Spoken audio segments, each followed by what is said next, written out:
If you have to put someone on a pedestal, put teachers. They are society's heroes. The duties of a teacher are neither few nor small, but they elevate the mind and give energy to the character. The best teachers are those who show you where to look, but don't tell you what to see. Better than 1,000 days of diligent study is one day with a great teacher. Your heart is slightly bigger than the average human heart, but that's because you're a teacher. Teachers can change lives with just the right mix of chalk and challenges. Teaching is the greatest act of optimism. One child, one teacher, one book, and one pen can change the world. Students, don't care how much you know until they know how much you care. It is not what is poured into a student that counts, but what is planted. Teachers have 3 loves: love of learning, love of learners, and the love of bringing the first 2 loves together. The art of teaching is the art of assisting discovery. Education doesn't just make us smarter, it makes us whole. Teaching kids to count is fine, but teaching them what counts is best. I am indebted to my father for living, but to my teacher for living well. A teacher affects eternity. He can never tell where his influence stops. I like a teacher who gives you something to take home to think about besides homework. I have learned silence from the talkative, toleration from the intolerant, and kindness from the unkind. Yet, strange, I am ungrateful to those teachers. A good teacher can inspire hope, ignite the imagination, and instill a love of learning. A teacher who is attempting to teach without inspiring the pupil with a desire to learn is hammering on cold iron. Good teachers know how to bring out the best in students. An investment in knowledge pays the best interest. Change is the end result of all true learning. Education is the passport to the future, for tomorrow belongs to those who prepare for it today. The roots of education are bitter, but the fruit is sweet. The more that you read, the more things you will know. The more that you learn, the more places you'll go. Live as if you were to die tomorrow. Learn as if you were to live forever. The learning process continues until the day you die. Education is not the filling of a pail, but the lighting of a fire. Develop a passion for learning. If you do, you will never cease to grow. Education is not preparation for life. Education is life itself. They know enough who know how to learn. Education is the ability to listen to almost anything without losing your temper or your self-confidence. They cannot stop me. I will get my education if it is in the home, school, or any place. Education is the most powerful weapon you can use to change the world. He who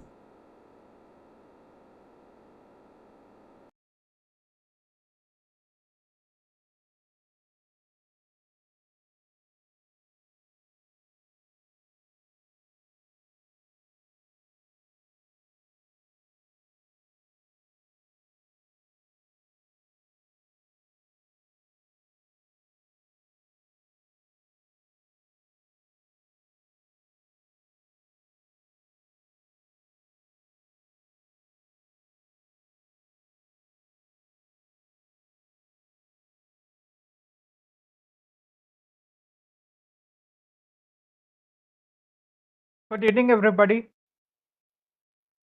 Could you please confirm if I'm audible?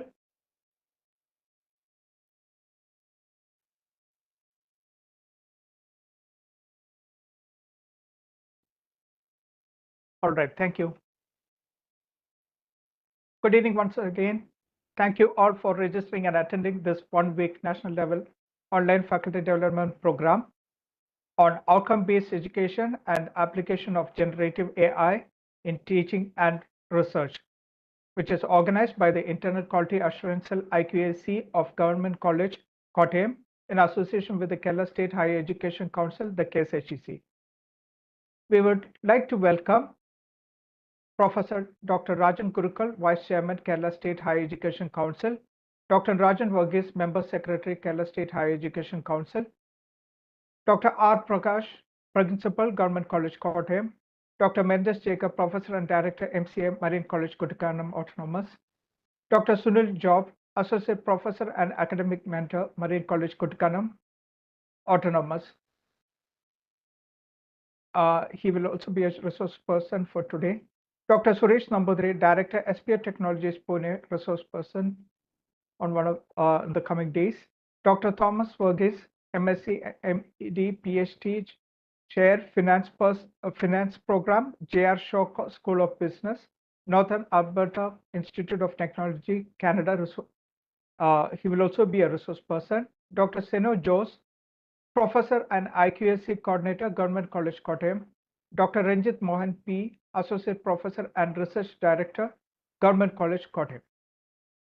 And also, we would like to welcome all the FTP resource persons, managers, directors, principals, vice principals, representatives from management, HODs, IQAC coordinators, and all faculty members.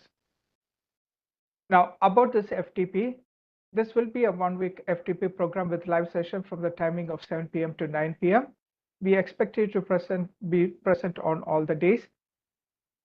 Now, fee for the access of LMS and the processing of certificate is rupees 400.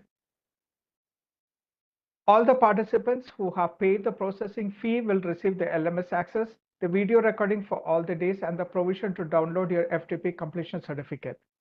The procedure for receiving the certificate will be informed to you towards the end of the FTP. If any of you are yet to make the payment, you can make the payment of rupees 400 to the account details I will shortly put in the chat.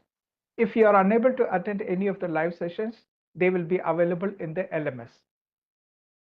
We have shared the LMS access details through email to those who have shared the payment proof in WhatsApp till yesterday.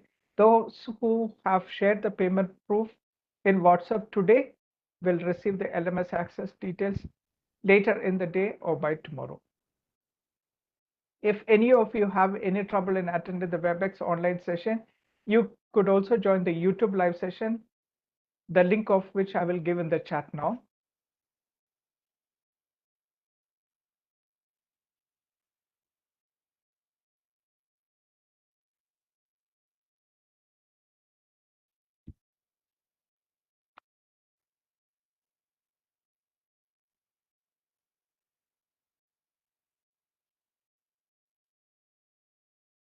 My name is Sujin Jacob George. I'm working as Global Relations Manager for IPSA Solutions Limited, and I will be the event moderator.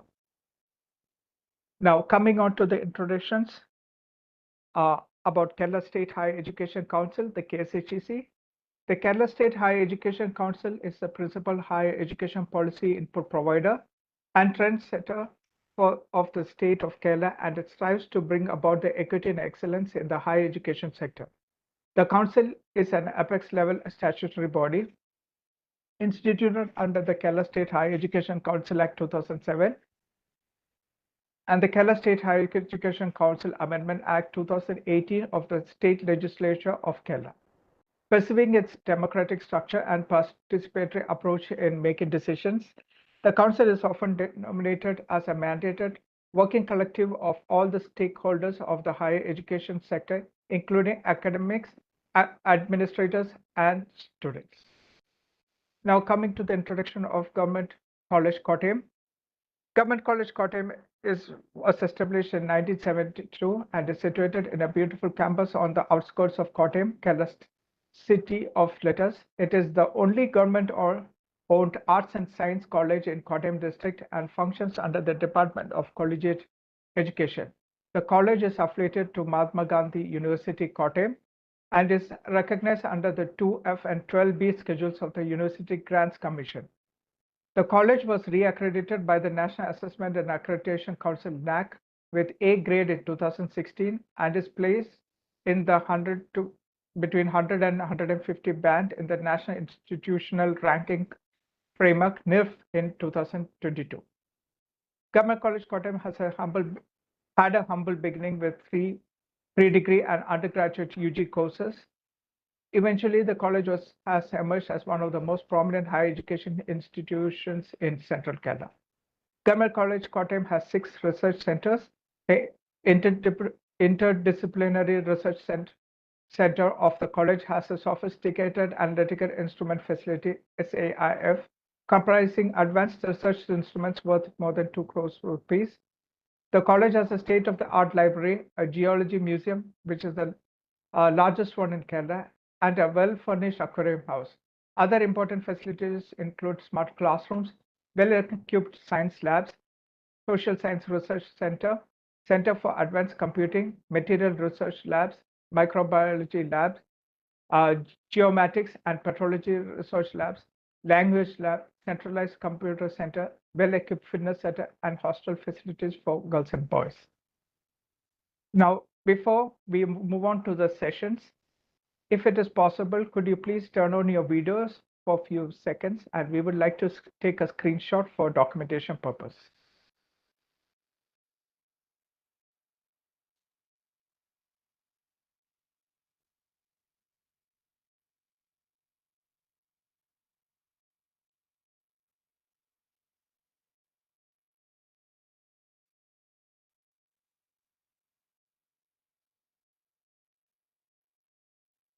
Yes, if you could please turn on your videos, we would like to take a screenshot for documentation purpose.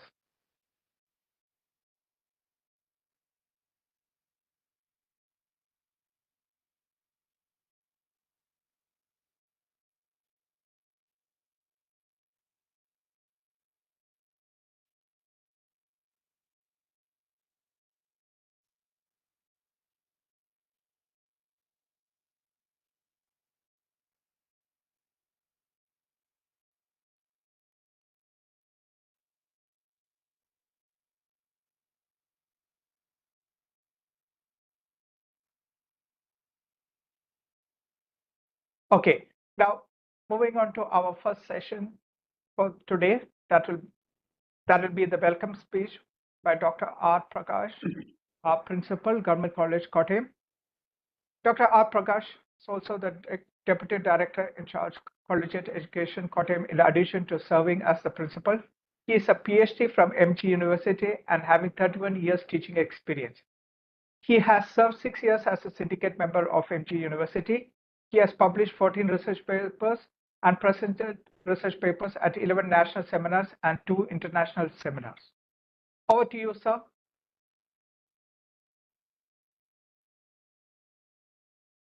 Thank you, Sri Sujin Jacob. Myself, Dr. Prakash, Principal of Government College, Kottayam. Good evening, everybody. Distinguished guests, esteemed educators, teachers, professors, IQAC coordinators. At the outset, I would like to extend my sincere thanks to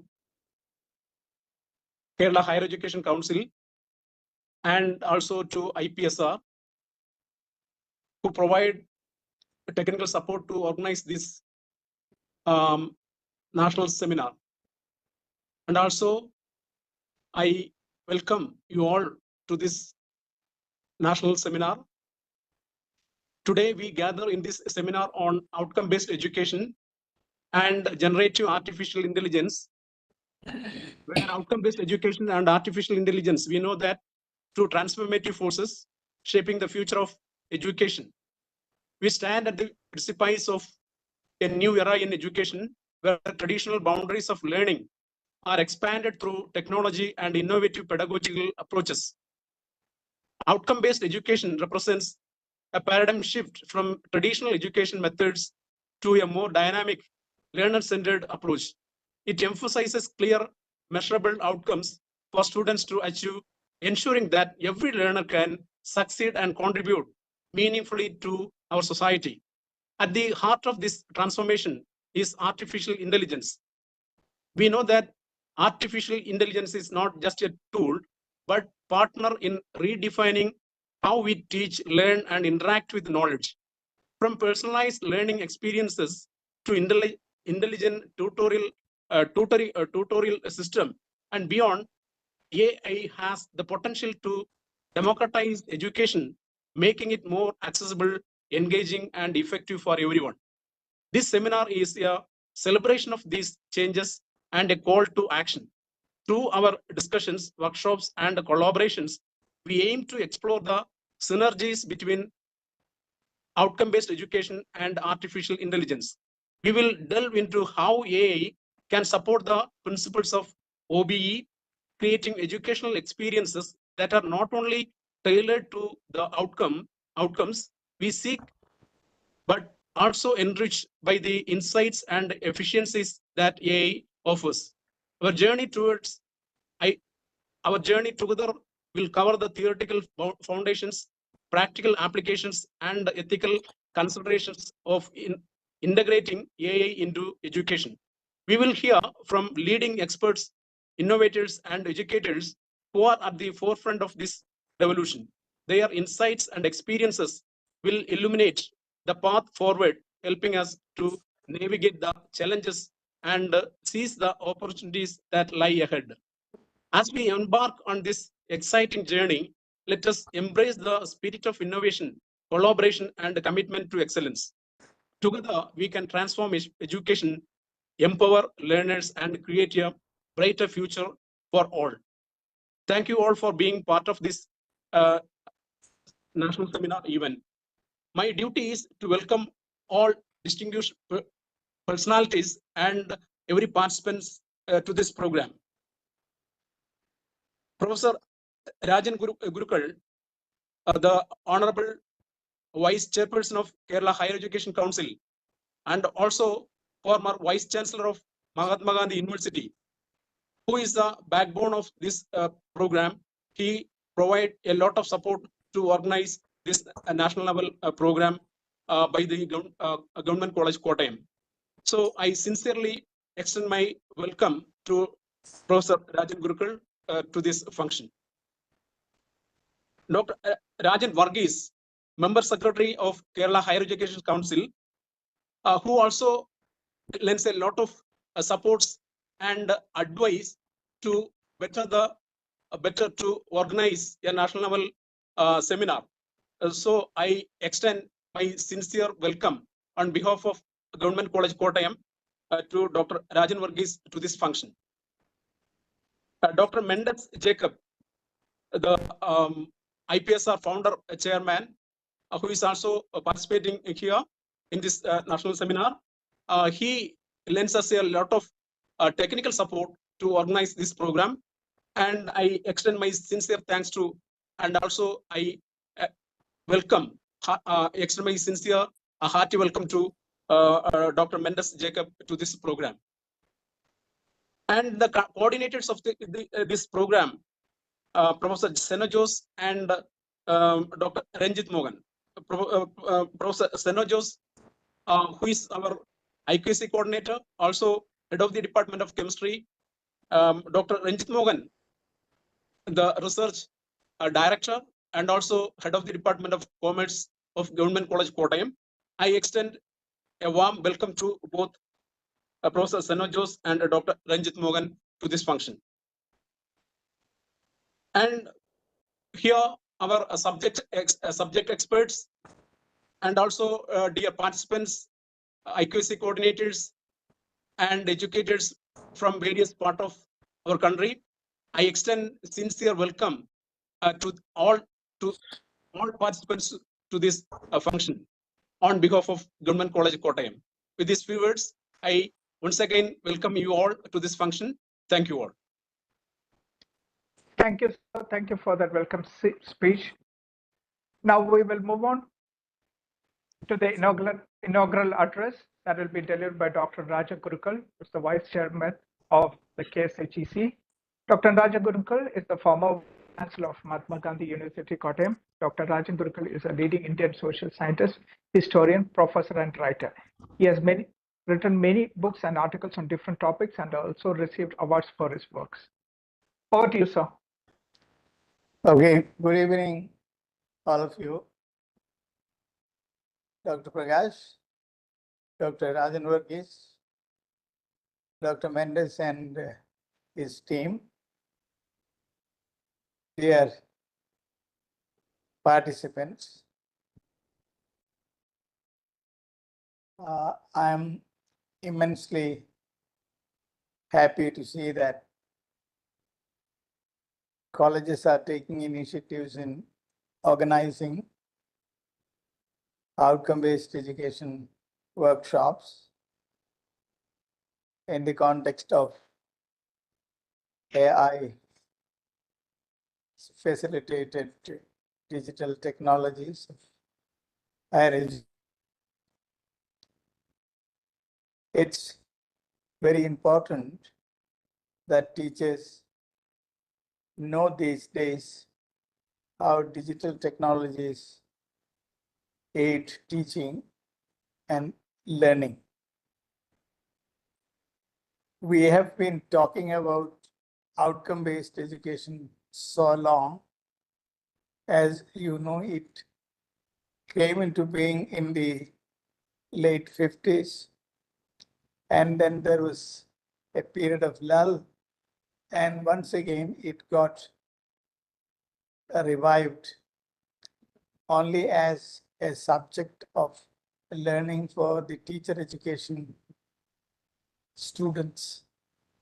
And there it got rather degenerated into just a topic for the students to remember.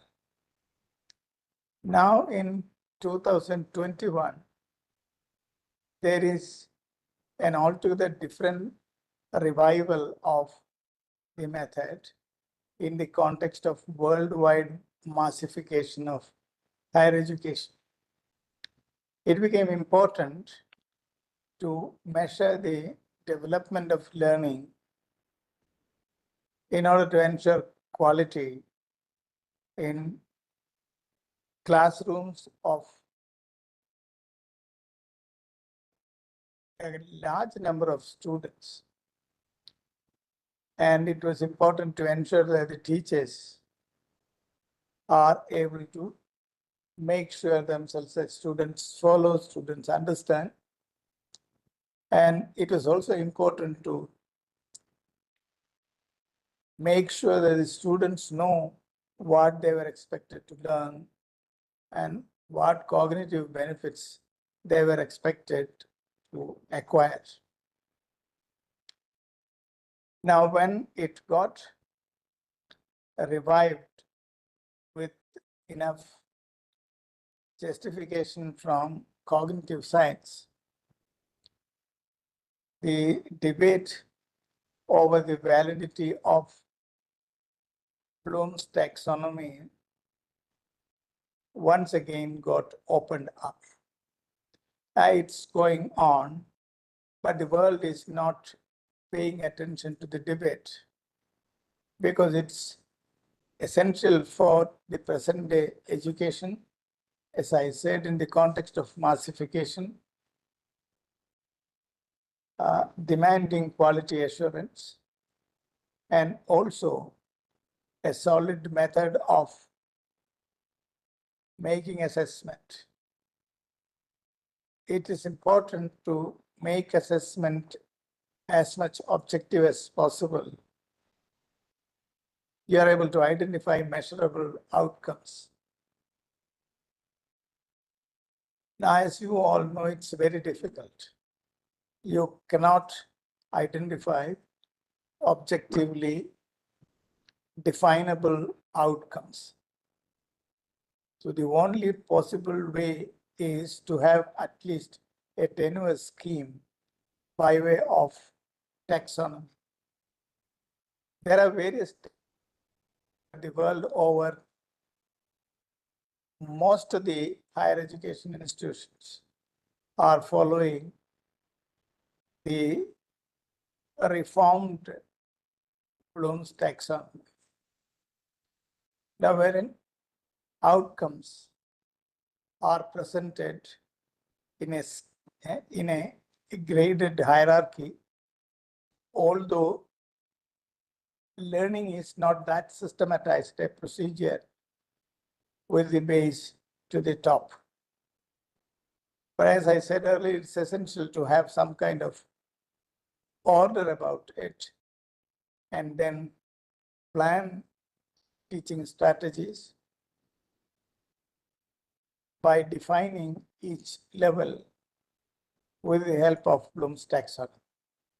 As you all know, it starts with the ability to recollect, ability to remember, and then it goes to the highest cognitive level called create. Now, whether it is possible to have systematized training of students in a graded way in alignment with this hierarchy of cognition. The main reason is that there doesn't exist a hierarchy in the actual process of learning. Some fast learners would be able to experience the convergence of all the stages in understanding and also critically analyzing, evaluating, and then substituting it with her own contribution. All this can happen even in the case of a rare, very brilliant student at the undergraduate level. He or she doesn't have to wait until the research phase to experience this. In that sense, there is always this problem of overlapping of cognitive levels.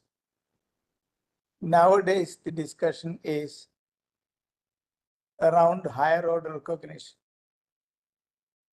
There is no need of systematizing the understanding process.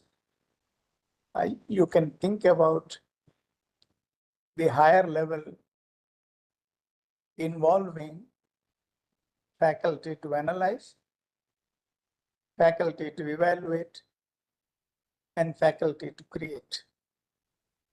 But even in that level, there is the highest kind of phase, which is nowadays termed as higher order cognition. And there is no way of democratizing higher order cognition.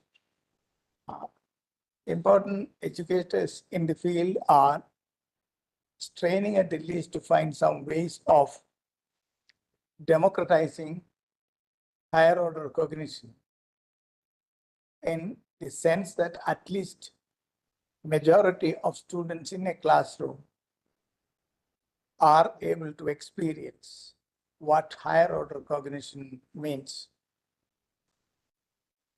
There is an interesting dialogue which can illustrate what higher order cognition means. The dialogue is the dialogue between Oppenheimer and Niels Bohr, two famous nuclear physicists. Oppenheimer, you all know, thanks to the recent film on him, Robert J. Oppenheimer, who invented nuclear bomb. And Niels Bohr is well-known nuclear physicist who studied the atomic structure. The dialogue is that in the first meeting of Manhattan Project, you all know, project to invent atom bomb, and Oppenheimer was chairman of that. But he had a team of nuclear physicists with him. And in the first meeting, Niels Bohr, the senior most among the nuclear physicists, was asked to make certain initial statements. And he started his discussion by saying that all that we see real are made of things that are not regarded as real. All the members in the committee looked at one another, but Oppenheimer smiled Then Neil Bohr turns at him and asks this question, Oppenheimer, can you hear the music of physics? Oppenheimer smiles and says, yes. All the other members were rather astonished to see the remarks. And one of them stood up and asked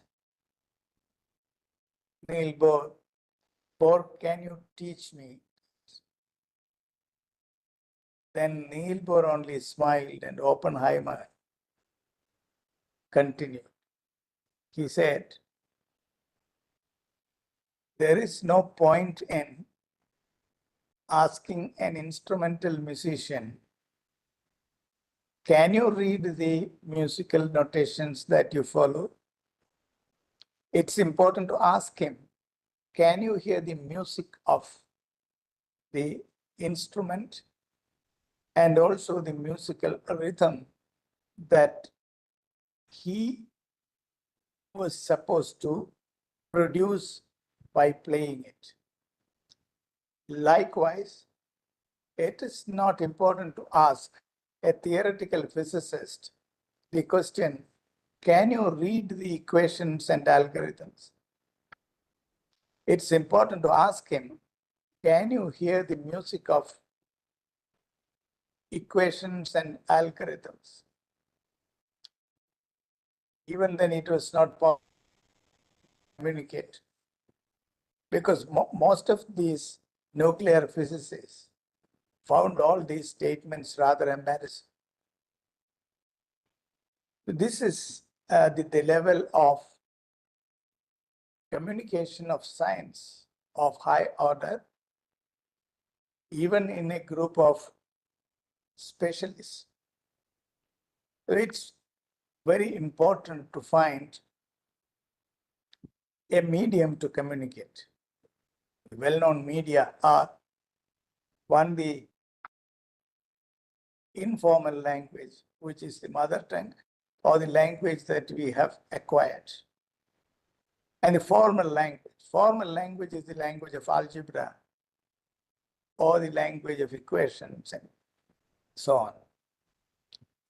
And there is a combination of both called semiotics. I don't want to go into the technicalities, linguistics of that. But the question is, now teachers are really struggling to have a trustworthy medium to communicate high order knowledge in the classroom. And every serious teacher knows that you cannot render higher order knowledge plausible in the classroom. Very difficult. And therefore, teachers have been using blackboards. Now we have whiteboards. Blackboards since the days of organized teaching. But there are problems with that. Now, can you teach Euclidean geometry using a blackboard?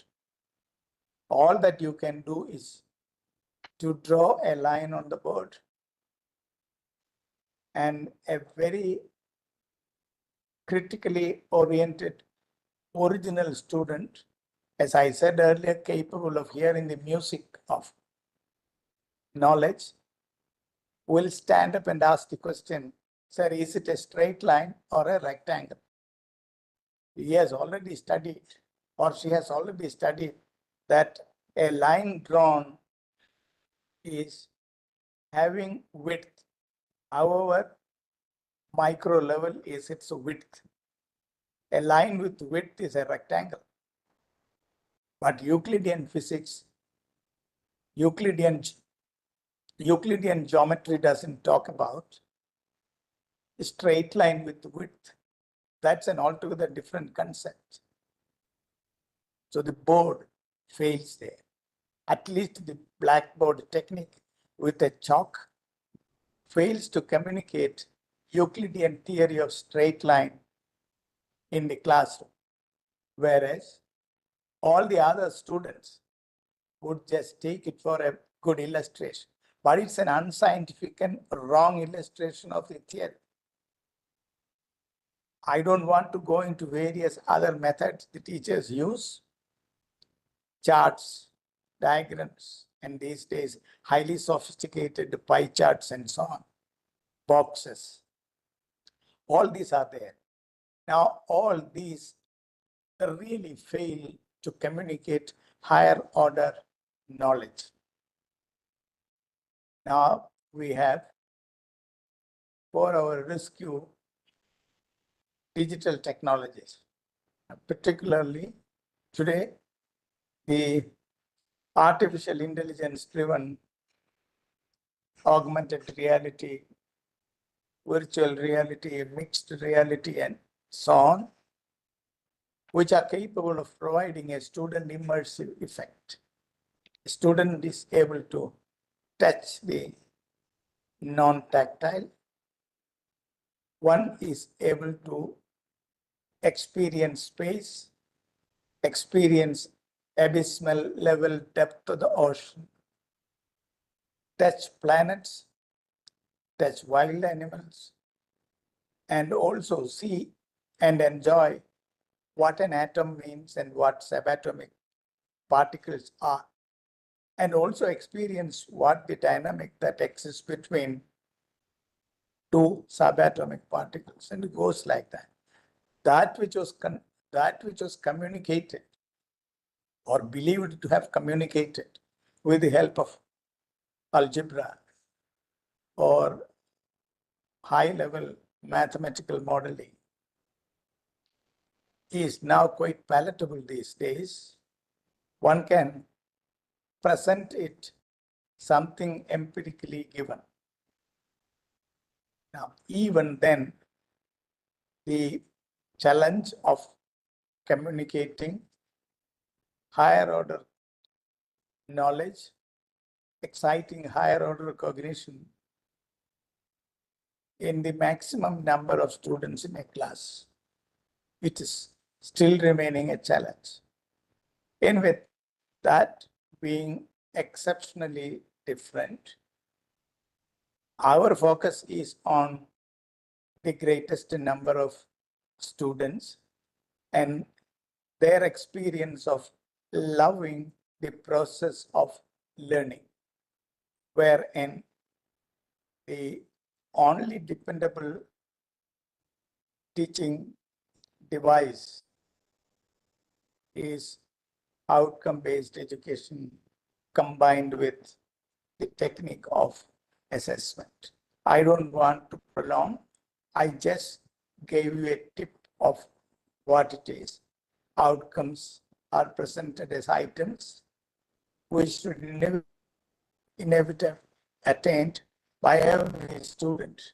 And every student should be beforehand told about the learning outcomes so that there is a student making concurrent self-assessment of the process of attaining the expected learning outcomes.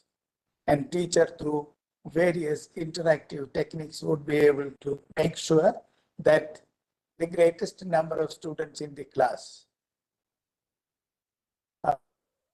are capable of attaining the predetermined learning outcomes. Now, regarding nuances of OBE, the experts would discuss, and also they would talk about AI learning these days, particularly in the days of ChatGPT, highly unaffordable, but that business is going to thrive. But just challenge is to identify whether the student is answering the examination by depending upon ChatGPT or depending upon his own cognition. The teachers have to be really maverick teachers, very creative and critical teachers. And one doesn't know when a robot is going to overcome in that aspect also of the human brain. Now combined many brains in one particular machine, performing what no single brain is capable of. And brain is even capable of imagining performing a task in so small a time, but still critical thinking and creativity, the opposite and reverse of the same coin, are a little long way off. But there can be a point where artificial intelligence or a robot will cross that point, and that we do not know, that perplexing situation really remains. And you know how challenging teaching is going to be, how challenging assessment of the student attainment of outcomes is going to be a bigger challenge in future. So it's very, very important for us to have at least the latest technologies of teaching and learning. With these few words, I declare this workshop, hands-on workshop, supposed to be really contributory, a real success through participatory learning, inaugurated. Thank you very much. Thank you, Dr. Rajan Gurukal, for the inaugural address. Thank you very much, sir. Now we will move on to the presidential address. The presidential address will be delivered by Dr. Rajan Varghese, who is the member secretary of KSHEC. Hello. Dr. Rajan. Okay. Hi. Dr. Rajan Varghese. Can you hear me? Yes, we can. Okay.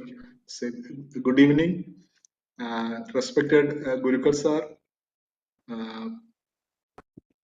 Dr. Prakash, principal of the college, Dr. Mendes Jacob and his team. So, I'm in a sense privileged to associate with this program organized by Government College, Kottayam. College has actually emerged as a major seat of learning in Central Kerala as a prominent government college affiliated to MG University. And this program conducted by the college in association with the council and also IPSR is definitely going to impact the higher education reforms that are being implemented in the state, especially the implementation of the 4-year undergraduate program or FIUGP. So there are several important aspects of this new curriculum, especially the different foundation courses that we have envisaged, and also the different pathways, the major, minor pathways, and also the research component that is introduced at the UG level. These are some of the most important features of the 4-year undergraduate program, which is going to be implemented from the next academic year. And in all this, the major aspect of this curriculum is its emphasis on outcome-based education. And the Higher Education Council since 2017 has been taking a leading role in conducting or in organizing workshop, hands-on workshop for familiarizing the idea or the details of this method to the academic community in the state. We have been doing this with the help of experts from outside the state. For example, Professor N.J. Rao has been helping us for the engineering or the professional subject, and Professor Gurukal sir himself has been leading the discussion in outcome-based education, especially with the emphasis on humanities and social science. In the initial days, there was a lot of resistance or criticism with regard to the application of this methodology in teaching, learning. Now it is being extended to evaluation also. So we try to overcome this initial resistance of our academic community through continuous and regular training program. In fact, we have completed the training program for members of the Board of Studies, especially in Kerala, USAT and Sanskrit University. Similarly, we conducted large number of training programs, and it is reported that Kerala is the only state in the country where this outcome-based education method of teaching, learning and evaluation is taken as a major initiative. We are getting reports from outside the state that large number of faculty members, our statistics shows that nearly 4,000 teachers have been trained in outcome-based education related areas.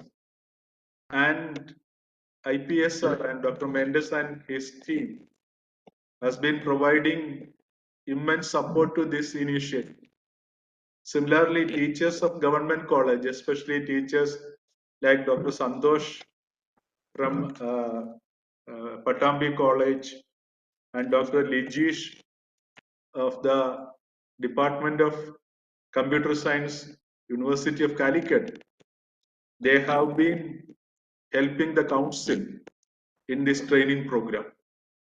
So a new dimension has been added to this training program with the introduction of AI, or say Dr. Mendes and his team has actually opened a new or added a new dimension to the entire process of training in OBE, because they have successfully integrated the idea of AI and its application in teaching learning related to OBE. So this is going to be a major change, positive change in our curriculum, and this is taking place at a time when all the universities are passing regulations and conducting workshop for formalizing the details of the new 4-year undergraduate program. So I congratulate the college authorities, especially the principal of the college, Dr. Prakash, and also Dr. Mendes Jacob and his team for organizing a program of this type, and KSHEC is willing to provide all academic help to the teaching community for training program or repositioning themselves in the changed environment, because our colleges are facing several difficulties, mainly because of the fact that we are not in a position to deliver the quality higher education. Some of our students are leaving the state, not because they are attracted by the quality of education elsewhere. But because of several other factors, and one of the things that we can do at this point of our higher education development is to improve the quality of teaching, learning, and evaluation. Here in the workshop, research problems are also introduced. So definitely we can provide quality higher education to our students if our teachers are well versed in the art and science of outcome-based education. With these words, I conclude. I thank the organizers, and KSHEC is willing to provide all academic help to the teachers in this regard. Thank you. Thank you all. Thank you, Dr. Rajan Burgess, for that wonderful words. Thank you for the presidential address. Now we will move on to the introduction of the FDP. This will be delivered by Dr. Mendes Jacob, who is the Professor and Director, MCA, Marine College, Kottayam Autonomous. Dr. Mendes Jacob is an academician and an entrepreneur with 35 plus years of experience and is the former Director of School of Applicable Mathematics, MG University. He has served as a resource person for many national and international seminars, conferences, and a number of faculty development programs, including UGC-sponsored refresher courses. His areas of interest include national education policy, outcome-based education, accreditation, etc. He is associated with many education institutions as chairman, member of various academic bodies. He is also the CEO of IPSR Solutions Limited, an IT company supporting higher education institutions in the implementation of outcome-based education and innovative teaching, learning, and assessment strategies. Over to you, sir. Am I audible? Yes, you are. Most respected Rajan Gurkal sir and Rajan Burgess sir from Kerala State Higher Education Council. Dr. Prakash, the principal of Government College Kottayam. Dr. Senotios and his team from Government College Kottayam. And all distinguished participants from all over India.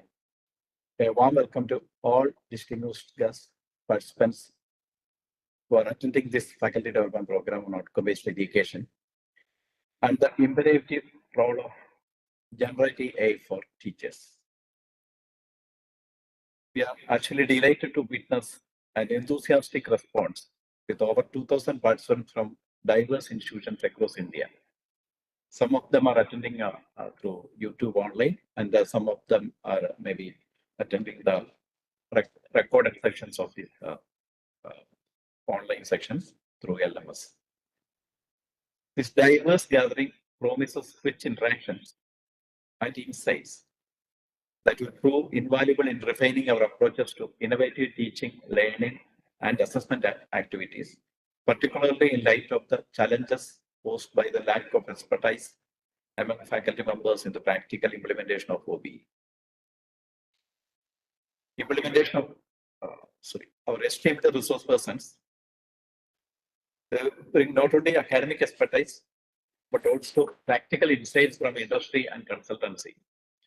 Their experiences, especially those gained from industry interaction, offer unique perspective on the skills acquired by students during the university education, addressing a critical aspect of outcome-based education. Actually, in line with our commitment to innovation, our learning management system, which is the LMS, exemplifies the effective use of online platforms for higher education.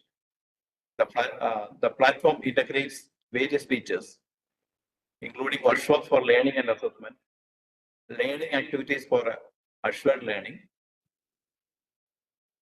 forums for collaborative engagement.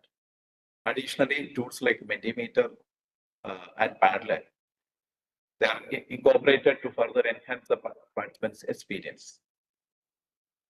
The upcoming sessions on AI platforms hold transformative potential for educators, providing strategies to streamline workload while enhancing the quality of assessments and also research work.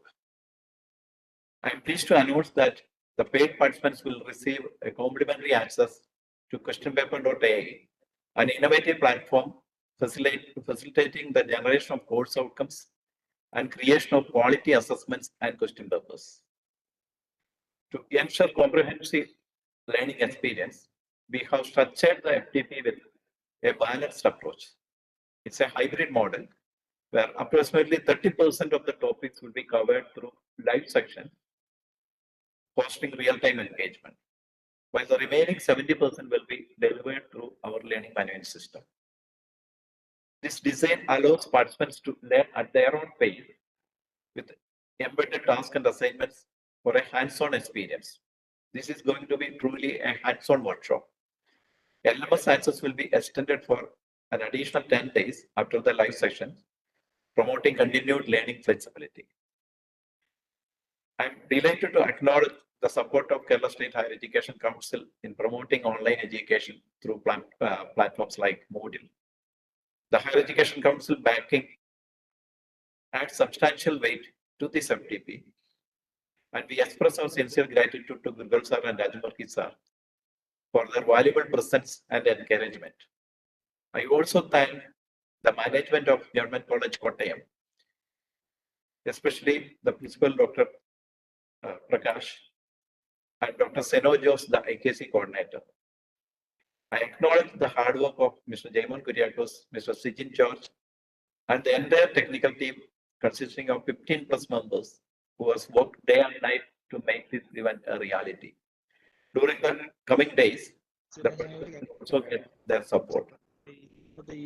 Much delay, I will now share my screen, provide an explanation of the tentative schedules, day-wise schedules, LMS and associated tasks.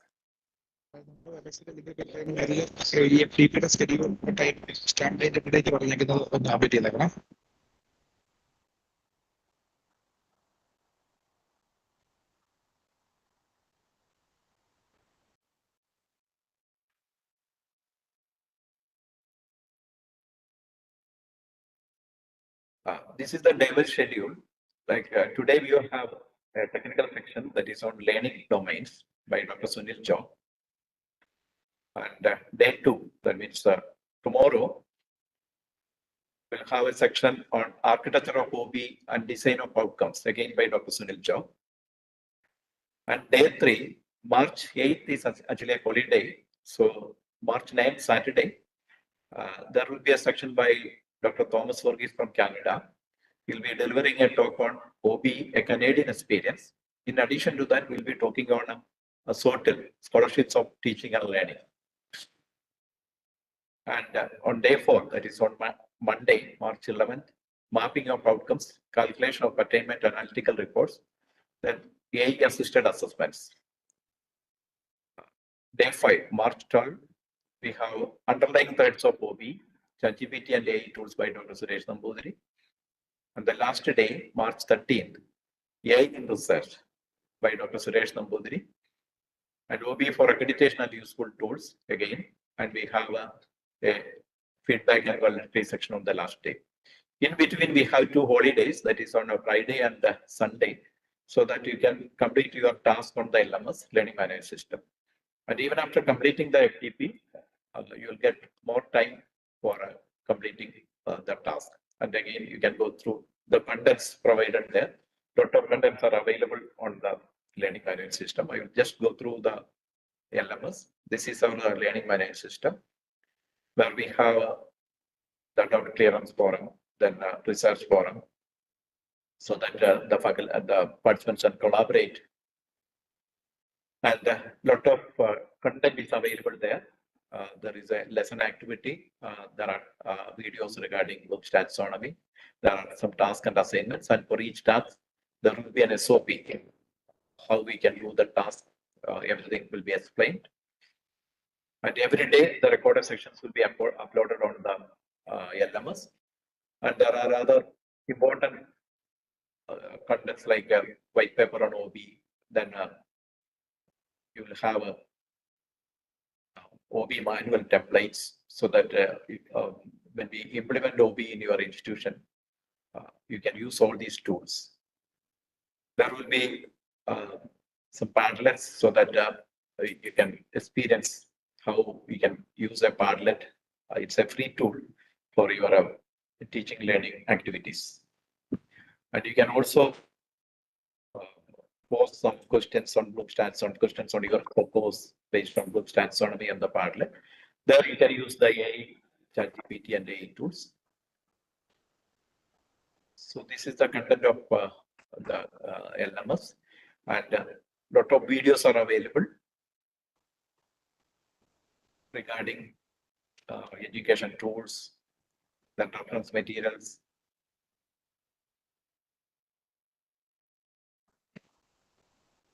There are some videos on ChatGPT tools, prompt engineering. So it is actually content rich. You can just go through the contents, and in between you'll have some task and assignments, and at the end of the program, after completing some task and assignments, you can download the certificate from the LMS itself. And you will also get an extended access for LMS after the sessions, after the 7th day.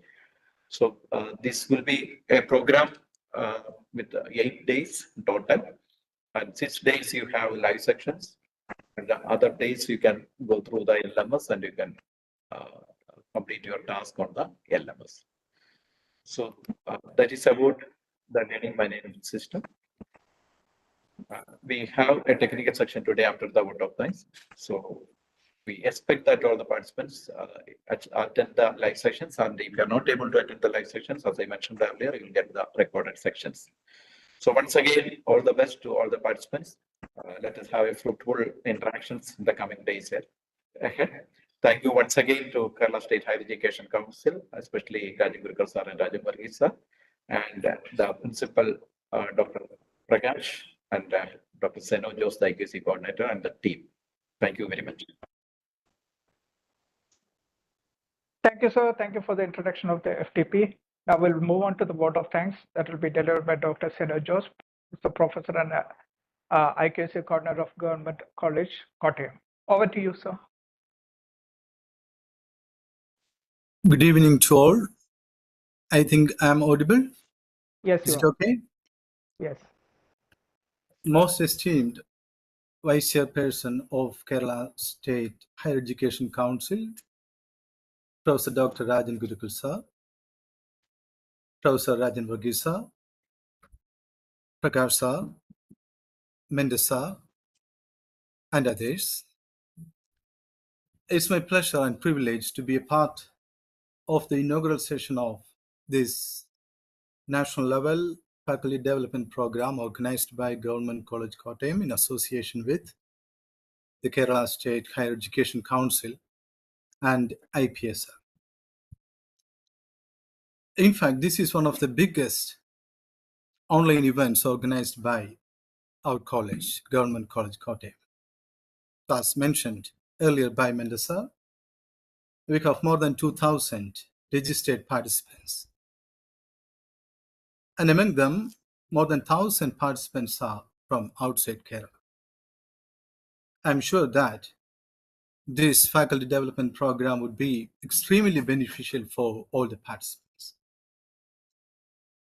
So this FDP was inaugurated by Professor Dr. Rajan Gurukul sir, the Honorable Vice Chairperson of Kerala State Higher Education Council. Everyone knows that he is one of the most renowned and reputed academicians in India. So here he delivered an insightful talk about the outcome-based education. On behalf of the organizing committee, Government College Kottayam, and on behalf of all the participants, I extend a very sincere gratitude to Dr. Rajan Gurukul sir. Today, the presidential address was made by Professor Dr. Rajan Varghese sir, the Member Secretary of Kerala State Higher Education Council. On behalf of the organizing committee and on behalf of Government College Kottayam and all the participants, I extend a very sincere thanks to Professor Dr. Rajan Varghese sir. Now, I would like to express my deepest gratitude to Professor Dr. R. Prakasa, who is presently the Deputy Director of Directorate of Collegiate Education and Principal of Government College, Kottayam. Next, I would like to extend my sincere thanks to Professor Dr. Mendes Jacob Sir, the Director, MCA, Marine College, Kottayam. I would also like to thank the organizing committee members from Government College, Kottayam and IPSR Solutions Limited, particularly Dr. Ranjit Mohan Sir, who is one of the coordinators of this program, and Dr.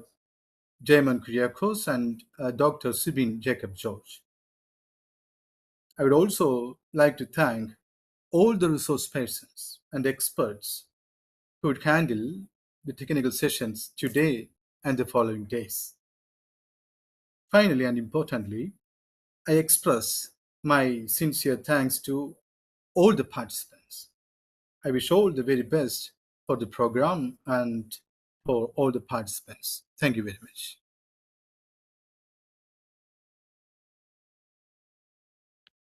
Thank you, sir. Thank you for the vote of thanks. Now we will move on to the technical session for today. The technical session for today will be on learning domains, and it will be delivered by Dr. Sunil Job, KA, who is an associate professor and academic mentor, Marine College, Kottayam Autonomous. Dr. Sunil Job has 30+ years of experience in teaching and 10+ years in corporate consultancy. He holds a PhD in mathematical education and has been an associate professor at MG University College of Teacher Education from 1999. He has started his career as assistant professor at Carmel Rani Training College, Kollam. He has served as visiting team member of NCTE for grants of recognition and as a resource person for the Affiliation Renewal Committee of MG University. An active blogger, he is also an active blogger in cutting-edge technologies in IT, education, and data science. Dr. Job has published many articles in national journals and authored many academic books and a reference manual in mathematics. He has served as resource person for a number of faculty development programs in outcome-based education, data science, e-learning, etc. Currently, he is serving as associate professor and academic mentor, Marine College, Kottayam Autonomous, and chief of academics, IPSR Solutions Limited. Over to you, sir. Thank you, Sijin, for the wonderful introduction. Am I audible first? Am I audible? Yes, you are. Yes. So today is really very auspicious for us. So we have triggering up our 1-week faculty development program, and I think that we had a considerably good takeoff, because we had a lot of insights from Dr. Rajan Gurikal sir and Dr. Rajan Varghese sir regarding this outcome-based education's its importance and its significance in the contemporary situations where we are having a paradigm shift in the teaching learning methodology, as well as there is an off-to-all revamping of the curriculum, which has been happening in the lines of 4-year this undergraduate program. So obviously, this is definitely one of the most important topic at the higher education scenario, how to restructure the curriculum in the lines of outcome-based education, where we go with the revised format in the lines of this 4-year undergraduate program. So as Rajan Varghese sir has rightly said that the new combinations of the curriculum will include the foundation courses, which will run over the first year. So how to implement or integrate the possibilities of outcome-based education in this context. And then we have got these different pathways which lead to different majors and minors in the curriculum.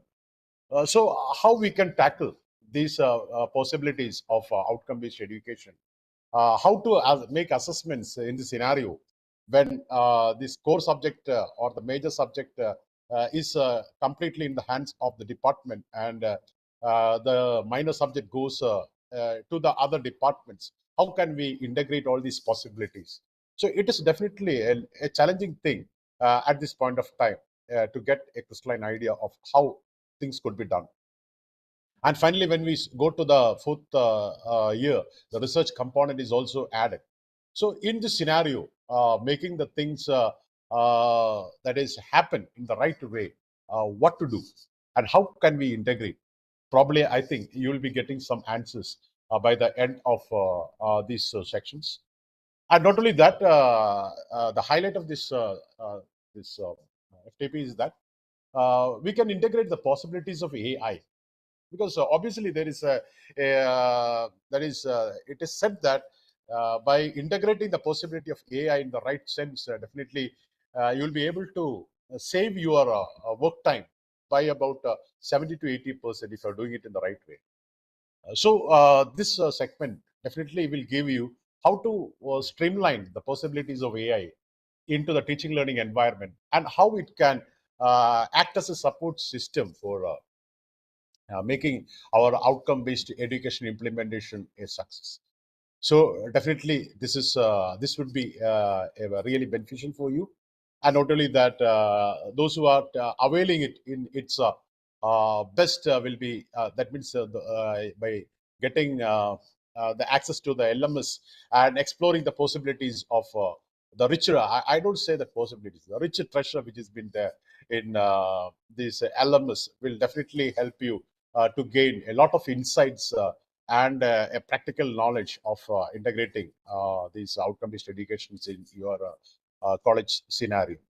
So we hope that we can have a very fruitful section by the end of the these FTP by actively involving in the live sections and also giving more importance to take up that task and these the different activities which has been showcased in the LMS. As Dr. Mendes sir has rightly said that the live sections will be contributing only to about 30 to 40% of this FTP, and the real life of FTP lies in the our LMS. So those who have availed LMS don't miss the opportunity of using that LMS possibilities also.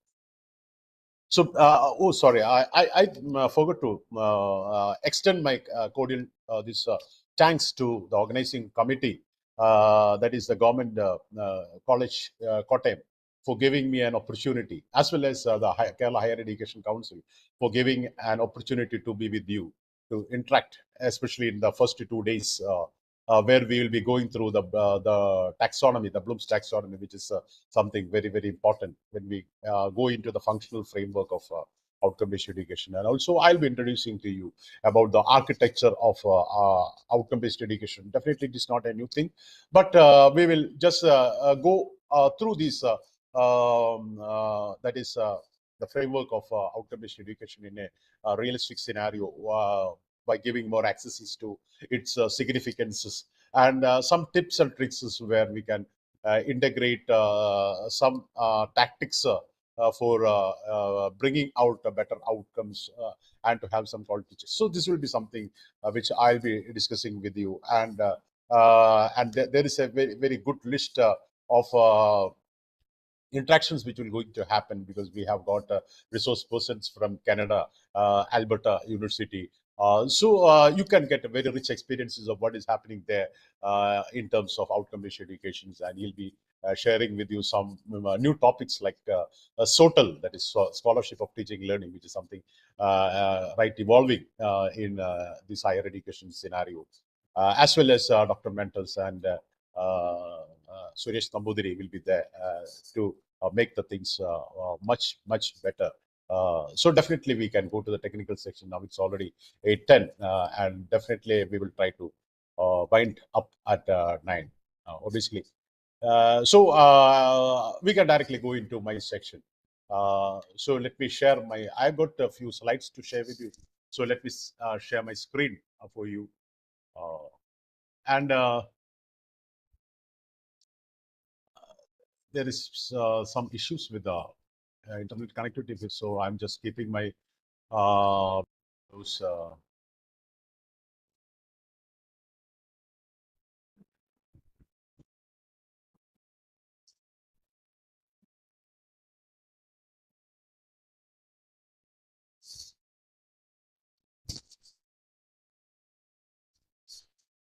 Sijin, now as usual, I have two questions.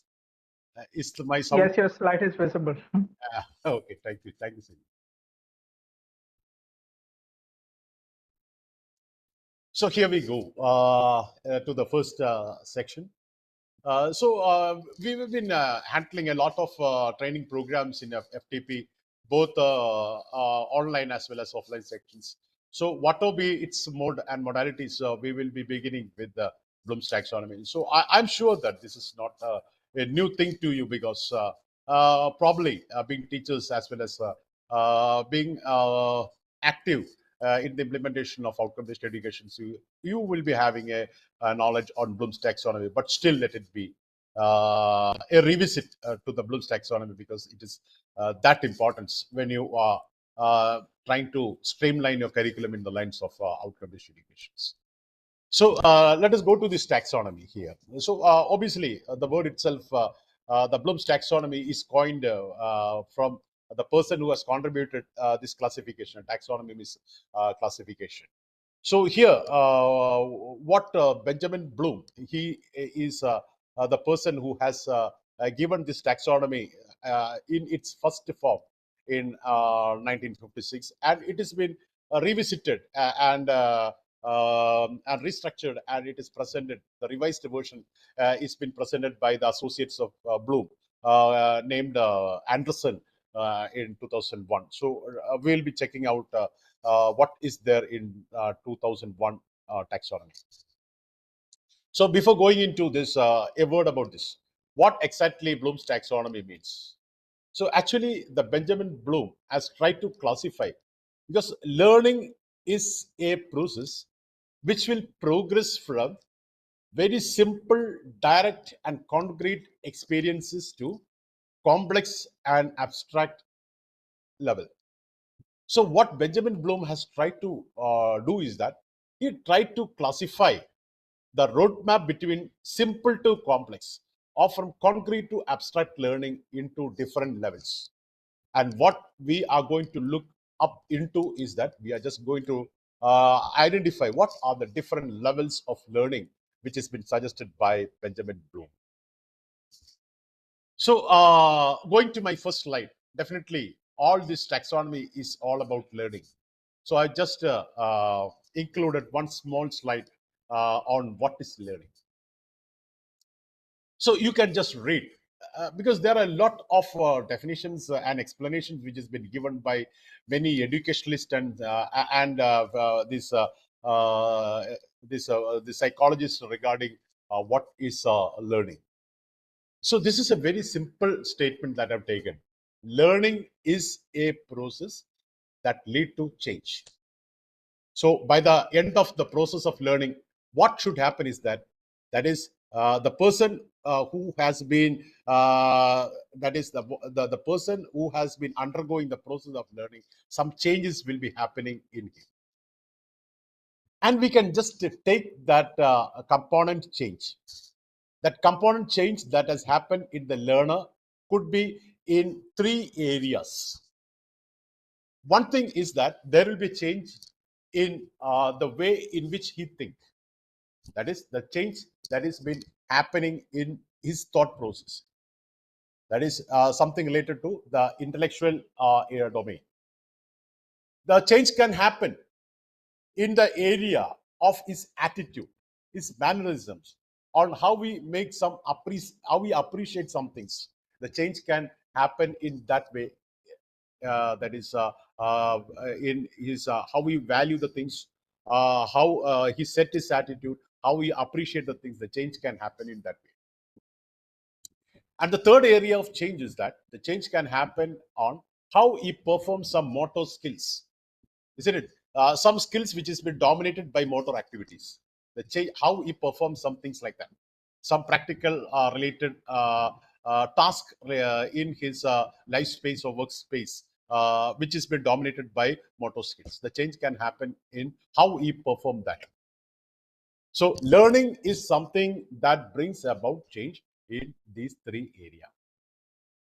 And what Benjamin Bloom has done is that he has classified the roadmap of change which has been happening in the first domain, that is the intellectual domain, the change which has been happening in the area of feelings, emotions, attitude, etc., and the change which has been happening in how he master some skill which has been dominated by this muscular or motor skill activities.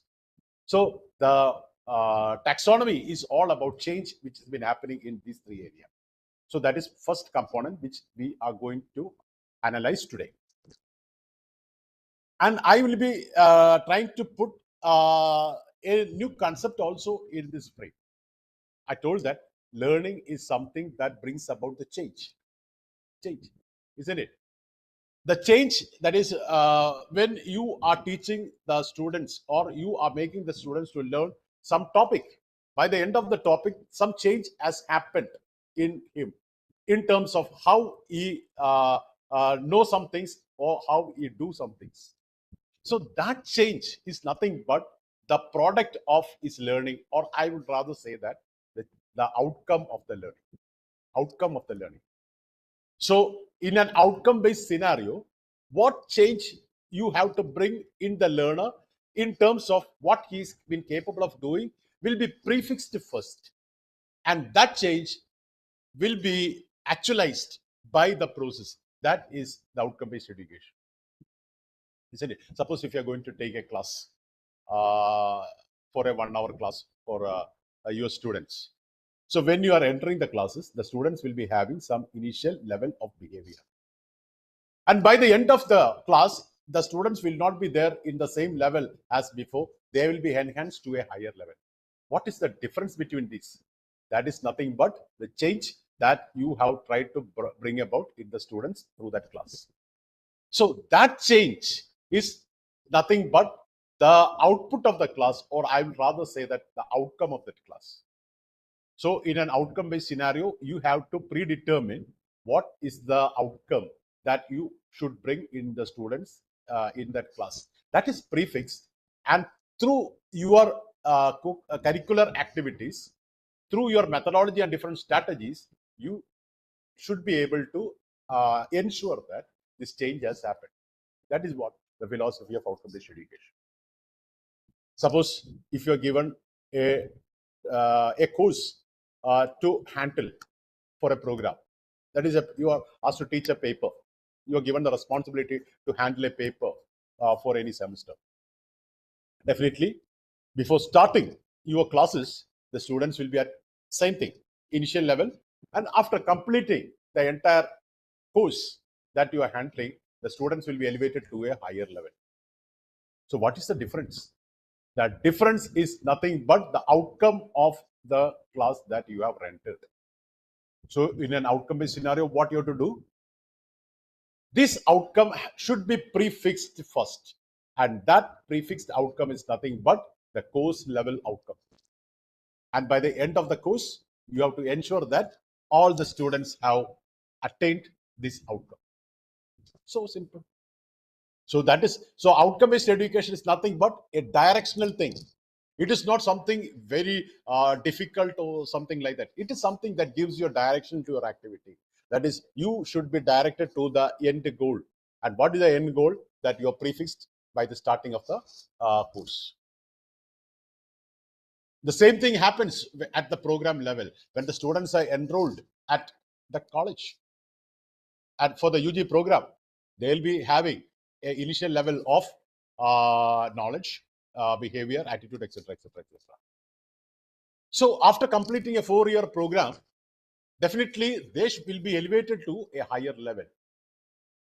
So what is the level that students will be elevated by attending a program from your college? That you have to prefix first, and that prefixed component is called the program level outcome. And by the end of the 4-year program, this thing should be attained. So what is that? The program outcome, the course outcome, or if you're taking for a class level outcome, intended learning outcome for a single class. All these things are nothing but a directional component which gives a direction for your activities. So your role there is to streamline the activities in the lines of these outcomes. This is the nutshell of outcome-based education. This is the nutshell of outcome-based education. It is not something very rigid thing. The outcome-based education has got a lot of flexibility. I would like to say that this is a directional thing that directs you to the end goal without deviating into some other areas. That is outcome-based education. And all these other things are included in order to enhance the quality of your teaching learning process.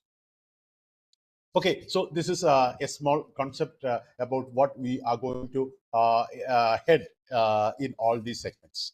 So I was been mentioning about learning is a process that lead to change.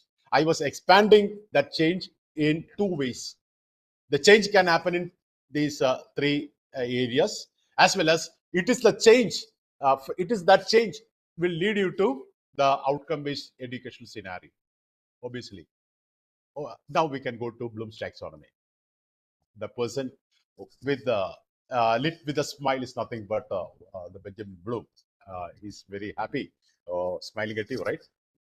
And these words, which I've quoted at the first as a first statement, is the remark which is given by Benjamin Bloom. You can read that. What any person in this world can learn, almost all persons can learn if provided with appropriate, prior, and current condition of learning. So this is something very, very encouraging to the teachers or instructors.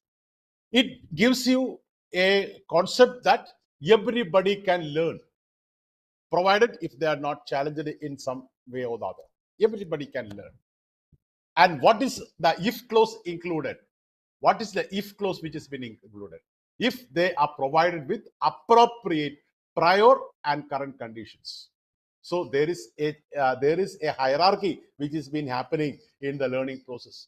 If you want to teach students something for today, there is something which is essentially needed, which is a prerequisite for in adding the new topic for today.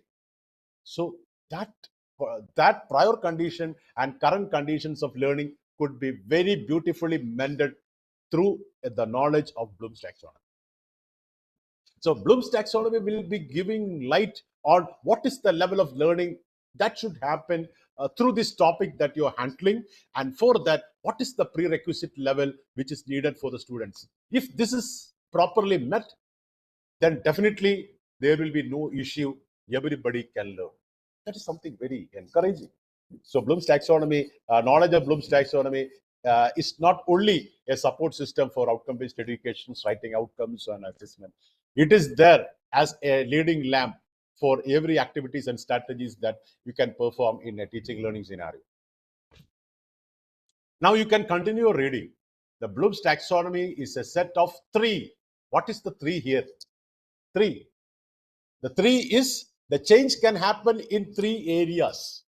The one area is how you think. The second area is how you feel. And the third area is how you perform or do some motor skills. The change can happen in these three areas. So Bloom's taxonomy is a three hierarchical models. So corresponding to all these areas, there will be a hierarchical, there is a hierarchical level of learning which has been defined for all these three areas of change. And these three areas of change, we can say it as cognitive domain, that is related to the intellectual abilities and skill. That is something very important when we are going with formulation of curriculum. And second is affective domain. That is something related to how you feel, how you set your emotions, how you set your attitudes, how you form your attitudes. So how the attitude is being formed, isn't it? What is the level of attitude formations? That is affective domain. And psychomotor domain is how the physical, how you master some motor skills, which do not give much importance to the, that is some motor skills you're performing even without much thoughts. If you're driving a vehicle, that is all that activities which has been happening is happening through your motor skill perfection. More than a cognitive dominations, these things will come as automatic reflexes. So how this is being developed? So this is the 3 levels of hierarchy which Bloom's taxonomy, and we'll be capitalizing our discussions on cognitive domain, because cognitive domain is related to the knowledge, isn't it? Just like food to the body, the intellectual abilities could be developed through the process of knowledge. So while formulating the curriculum, how we can showcase the knowledge, for that the knowledge on cognitive domain is important. So we'll be focusing more on cognitive domain. And affective domain and psychomotor domain will be coming as a hidden curriculum in our course programs. Obviously, you will be familiar with all these things. Bloom's taxonomy revised. So, as I've told that taxonomy is nothing but classifications. Here you can see that there are 6 levels which is been showcased in this Bloom's pyramid, isn't it? In this Bloom's pyramid, there are 6 levels. And you can, in both sides, you can see that there is a roadmap. There is a roadmap which lead from simple to complex, as well as concrete to abstract. What does it mean? That is, learning is a process which progresses from simple to complex, and from direct concrete experiences to the abstract experiences. And this roadmap between the simple to complex, or from concrete to abstract, is subdivided into different levels. And this Bloom's taxonomy is all about what is the different levels, how learning happens. So it is said that the most basic level of learning is memory level of learning. So the basic level is remembering. Remembering means to memorize something. So the basic level of learning which will happen in the cognitive domain, something which is related to the intellectual process, is memory level of learning. What is memory? You try to remember something. So remembering can happen even without knowing the meaning, isn't it? Because we are connected with the external world through our 5 senses. So whatever impulses that comes to us through the 5 senses will reach the brain and will get recorded there. Recorded means you will be able to recall, memorize it. So when the memory level of learning happens, what is the specification you can expect from the students? They will try to recall what they have set in the memory. What is the next higher level to memory? You will put some intellectual activities into the impulses which you have recorded into the brain, in the cerebrum. You have recorded something, it has come and deposited in your brain. You will be trying to perceive what has come to your brain. So when you are trying to perceive, what happens? You try to, that is, the learner will be able to derive the meaning, or what he has that he has attained in his memory, isn't it? So after memory level of learning, he will be putting some intellectual process and thoughts on the subject that he has memorized, and in this process he will be trying to retrieve the meaning of what he has memorized. So the learning goes a step forward or ahead, and he tries to understand the meaning of what he has reached in the brain in the form of memory. That is understanding level. So when you're teaching a topic, definitely you will be teaching different theories, you will be teaching different principles, you will be teaching different axioms. All these things have got a lot of abstractions which is embedded with that. At first instance, students may not be able to understand the meaning. They will try to cram it, keep it in memory. But later on, when they put some intellectual thoughts to the topic that they have memorized, they will try to retrieve the meaning. That is, conceptual learning takes place at the understanding level. They understand the concepts, they understand the principles, the meaning, etc. So the subject knowledge is been completed there. So what is the next level? Whatever they have learned, they have understood, cannot be buried within them. It becomes productive only when they transfer this learning into some relevant situations whereby they are able to solve the problems related to the life or career or whatever it may be. That is what the next level of learning, that is application level. So learning becomes meaningful only when you are transferring the knowledge that you have accumulated through the prior two levels into a functional platform whereby you are able to get some things done by the knowledge that you've gained. That is application level. Transferring the knowledge to some unfamiliar situations. I repeat, unfamiliar. That is using information in some unfamiliar situation. That is applied. Now, what is next level to apply? That is nothing but analyzing. We know that. Analyzing means you are dealing with, the learner will be dealing with some complex situations. He will be dealing with some complex situations, a real-time situations. In a real-time situation, what happens is that the real-time experiences comes in a complex way. So if you want to deal with that, you have to differentiate it into different components, and apply the learning or the knowledge that you have attained through your process of learning to the different components. So now what has been happening? You are fragmenting a complex scenario into compactable different components and applying the knowledge to these components and try to find out the associations between them. That is nothing but analysis. So in analysis, I would like to say that analysis is a higher order application. You are applying the knowledge into multifarious situations that forms that experiences. You are dividing your experiences or a complex situations into different components and applying your knowledge or learning into the different components that you have subdivided and try to find out some associations. That is analysis. So analysis is something very, very important. So in every analytical process, what happens? The system will be fragmented into different components. And then you will be applying your learning into these components and try to find out the associations. So for example, in researches, what is really happening? When you are doing researches, we normally do it in a objective-wise analysis. So there will be one objective. You will be subdividing these objectives into some sub-objectives and parameters. And one objective will be divided into multiple parameters. And with respect to that objective, we'll be making different tables for analyzing different parameters. And by the end of all these analysis, you will be consolidating all the result of analysis, and then you will be answering your objective. What is that? Analysis.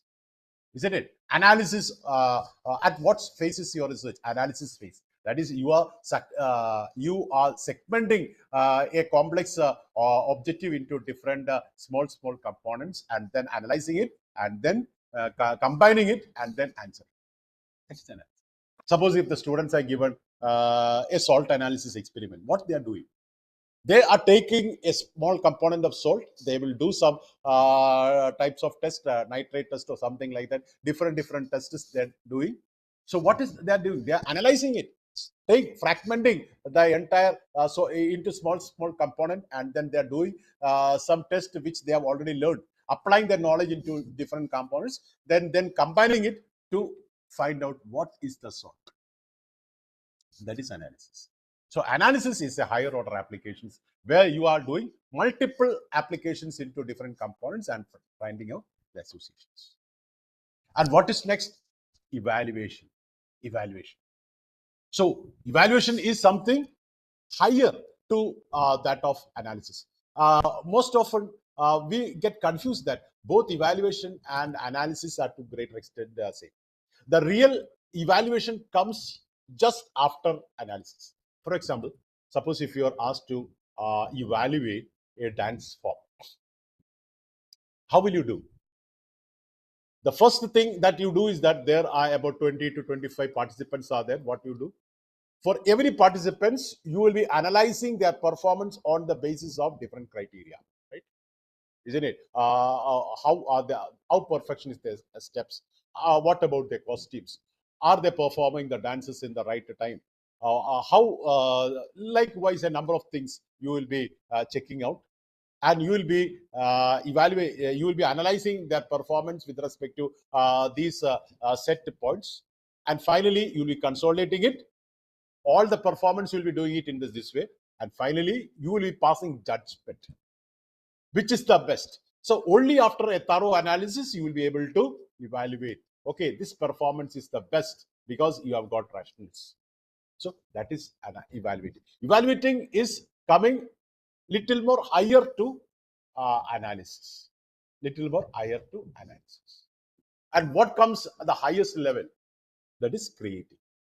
So creating means you are, that is the learner is been bringing out some new piece of learning or new piece of inventions or innovations into the teaching learning environment through the experiences that he has gained regarding that.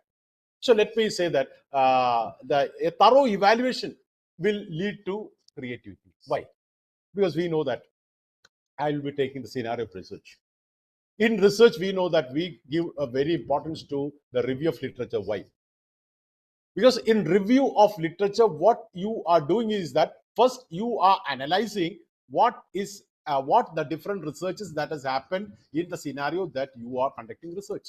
So analysis will be happening on the basis of what the different researchers has contributed to that particular area. And then you will be evaluating their contributions and find out, isn't it, is there any gaps? Is there any gaps in the area that you are finding doing the research? Or what next is important in that area? So that is evaluation. So after analyzing, you will be evaluating, is there any gaps in the area that you're conducting research, or what is the next phase that we have to progress in the area that we are conducting research. So that is evaluations. So a thorough evaluation will give you a necessity. That is, what next should be taken, what next action should be taken. You will be felt with a necessity, what next. And we know that necessity is something that trigger up our research process, isn't it? Necessity is the mother of invention. It will lead to the next. So a thorough research, a smart research will happen only when there is a thorough analysis and evaluation. That will lead to. So this is how the pyramid of Bloom's taxonomy on cognitive domain should happen. So the first level are direct, and when you are progressing to higher levels, they are going little more complex and abstract, isn't it? When you are moving from direct to abstract, that will bring about more and more cognitive challenge on the learner. So learning should progress in such a way that simple and direct learning, conceptual learning, should be enhanced to a higher order learning, where the students are put to a higher order cognitive challenges, whereby they become very productive and creative citizens who can contribute well for the society and in the area that they are interested.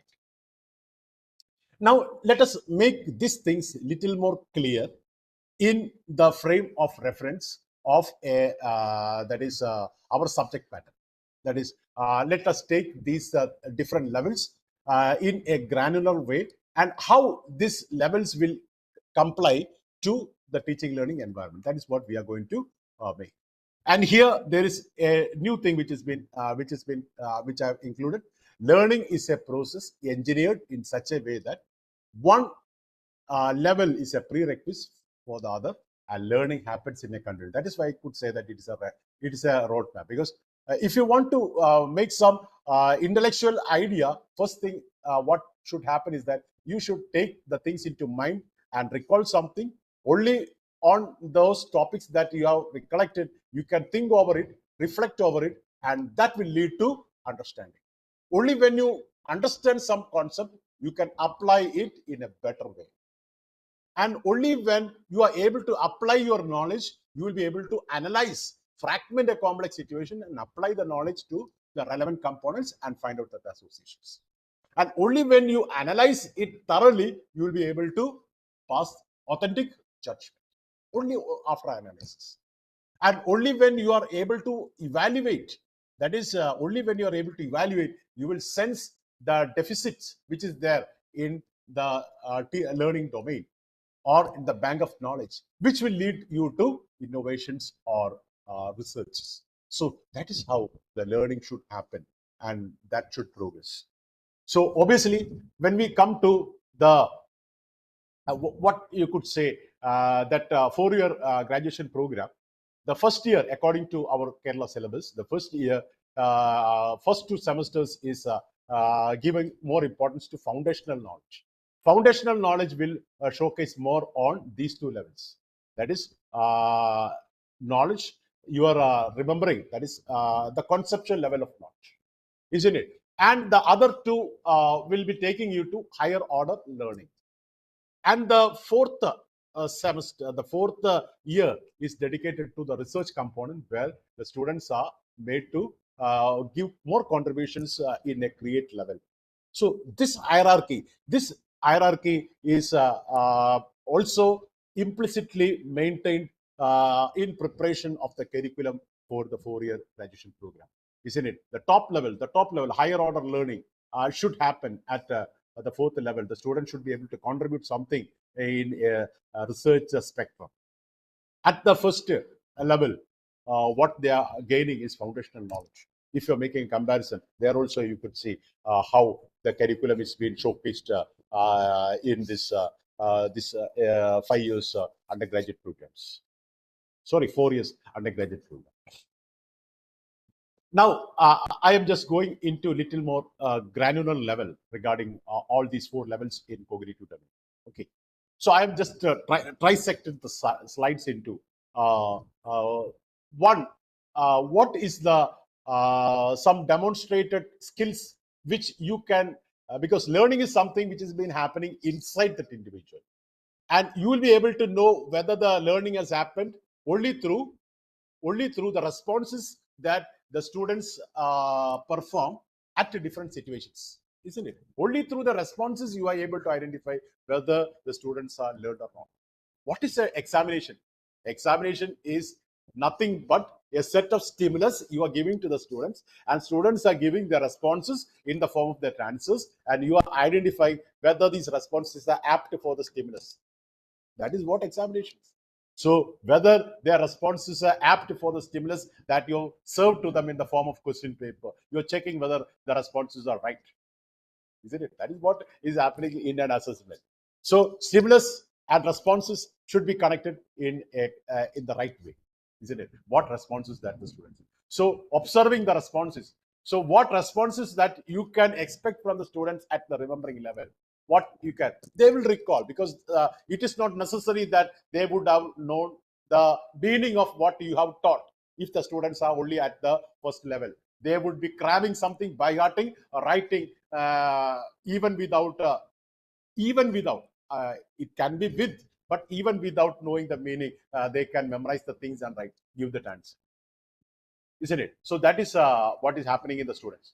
And obviously, we are more focusing on how to frame questions, because by the end of the section, you will be finding that both the questions as well as the outcomes will be having a same format that will be coming in the later phases.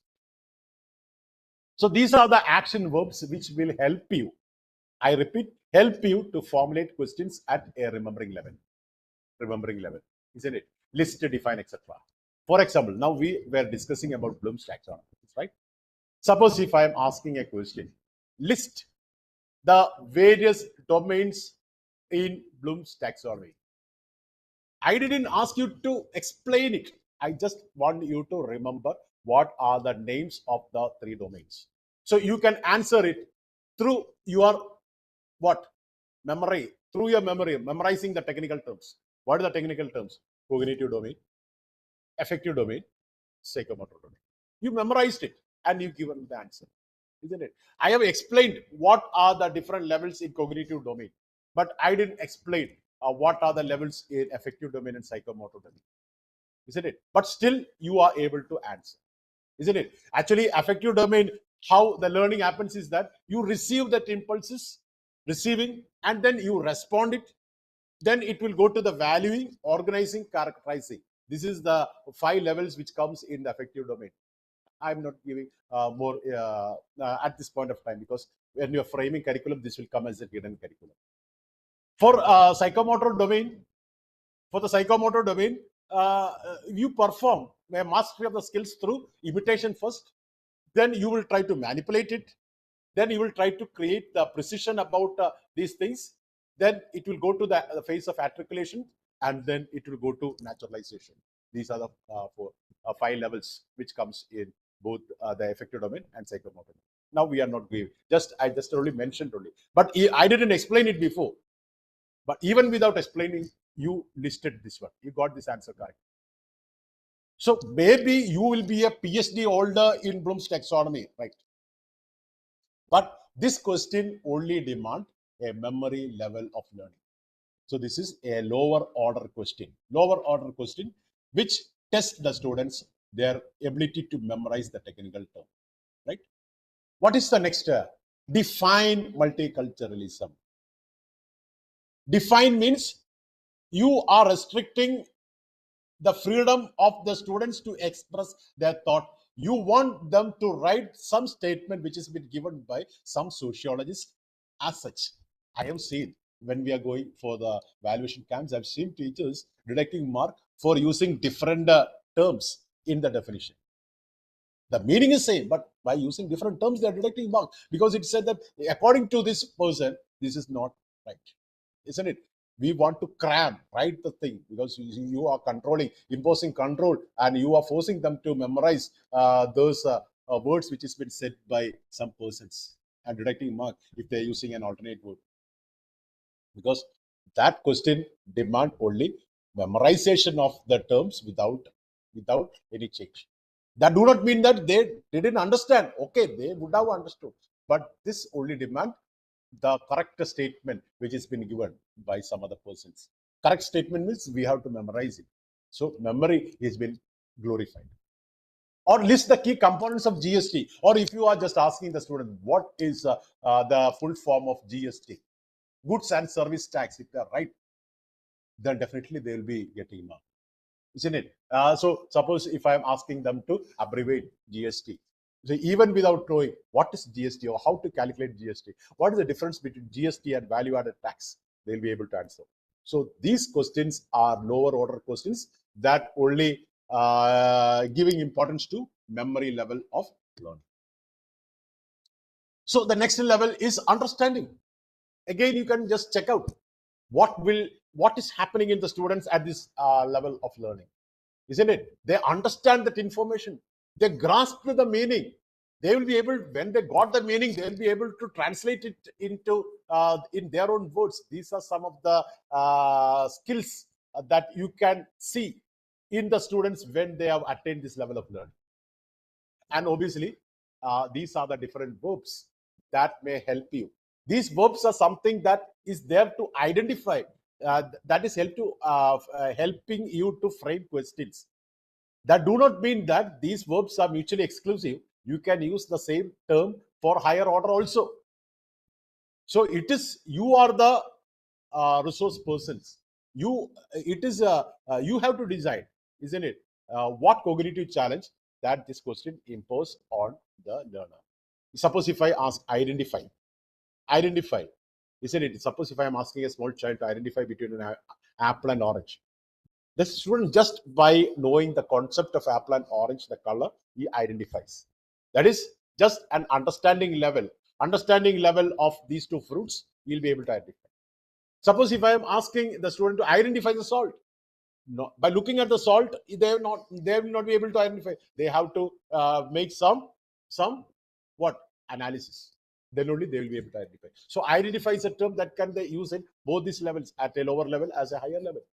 So we don't think that it is these words that decides the learning level. No, these words can be used for framing questions at these levels, isn't it? They are not mutually exclusive.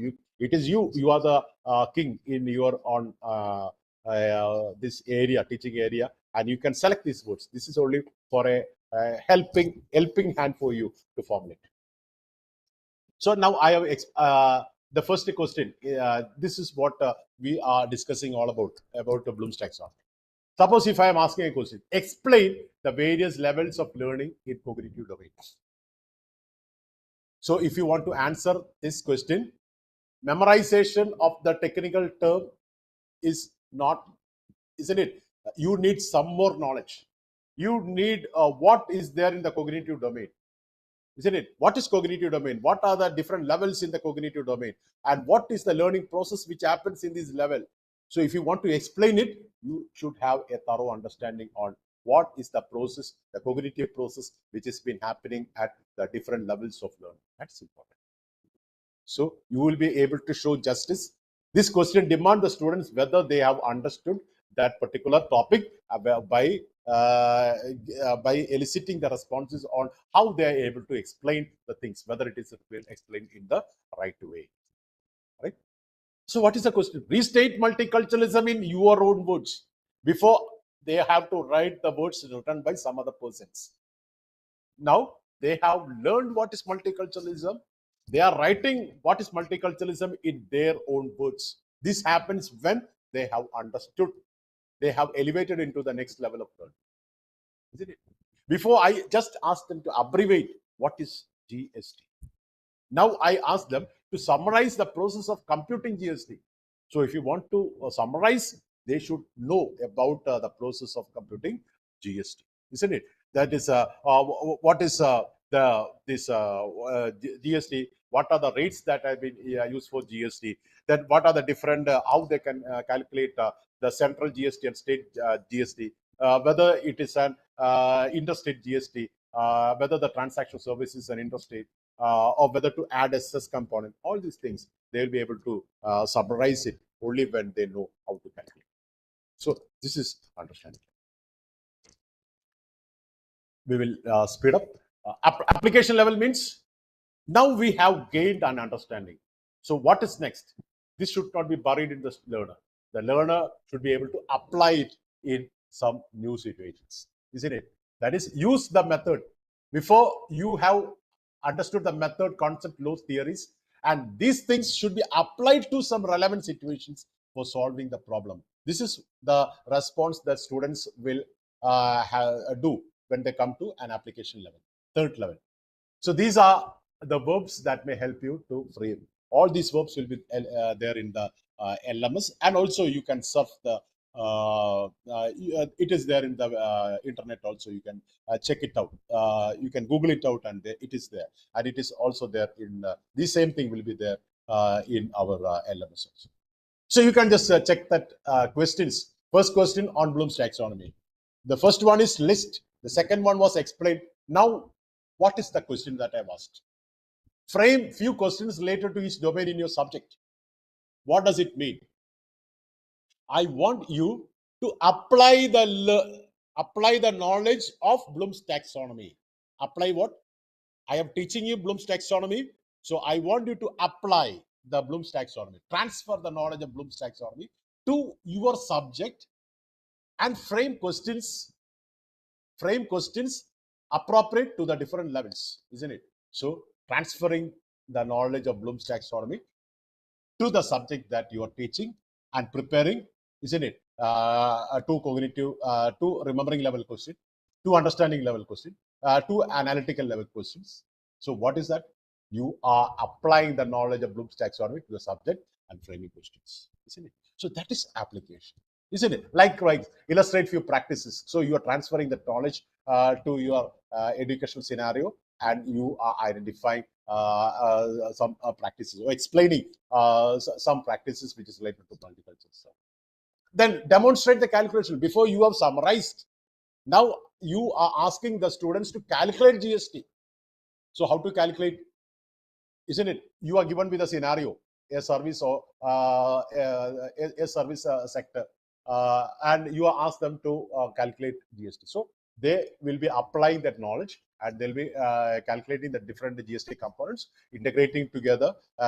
Is there a possibility of adding the cess, or whether these services it comes below the cap area. Likewise, they apply and they calculate the GST, and so that is applying it. So what is analysis?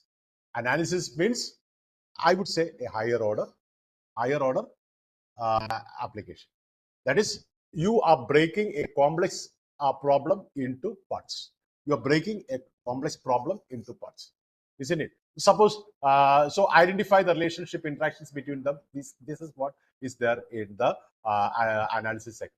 That is, classify, outline, break, categorize, compare, etc. All these technical terms could be used for analysis.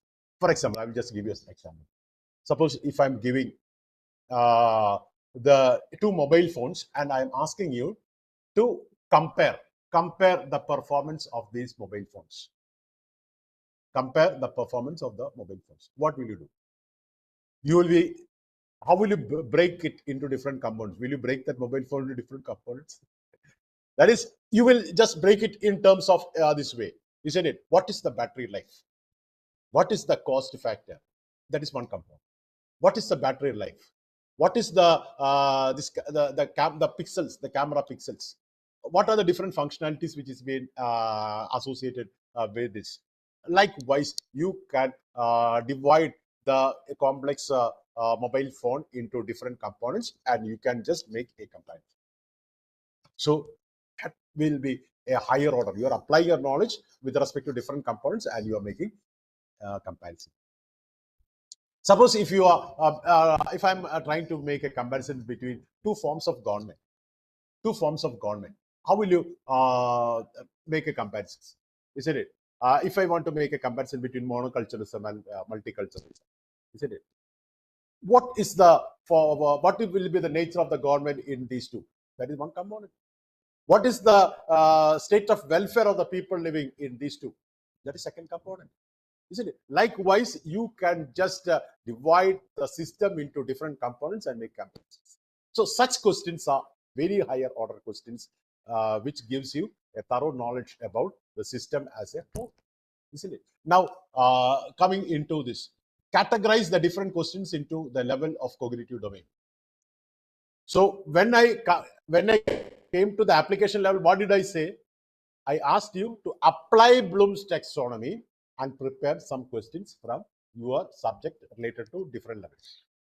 Now, I am giving you a set of questions are given to you, and you are asked to analyze each question and identify which level this question addresses the most.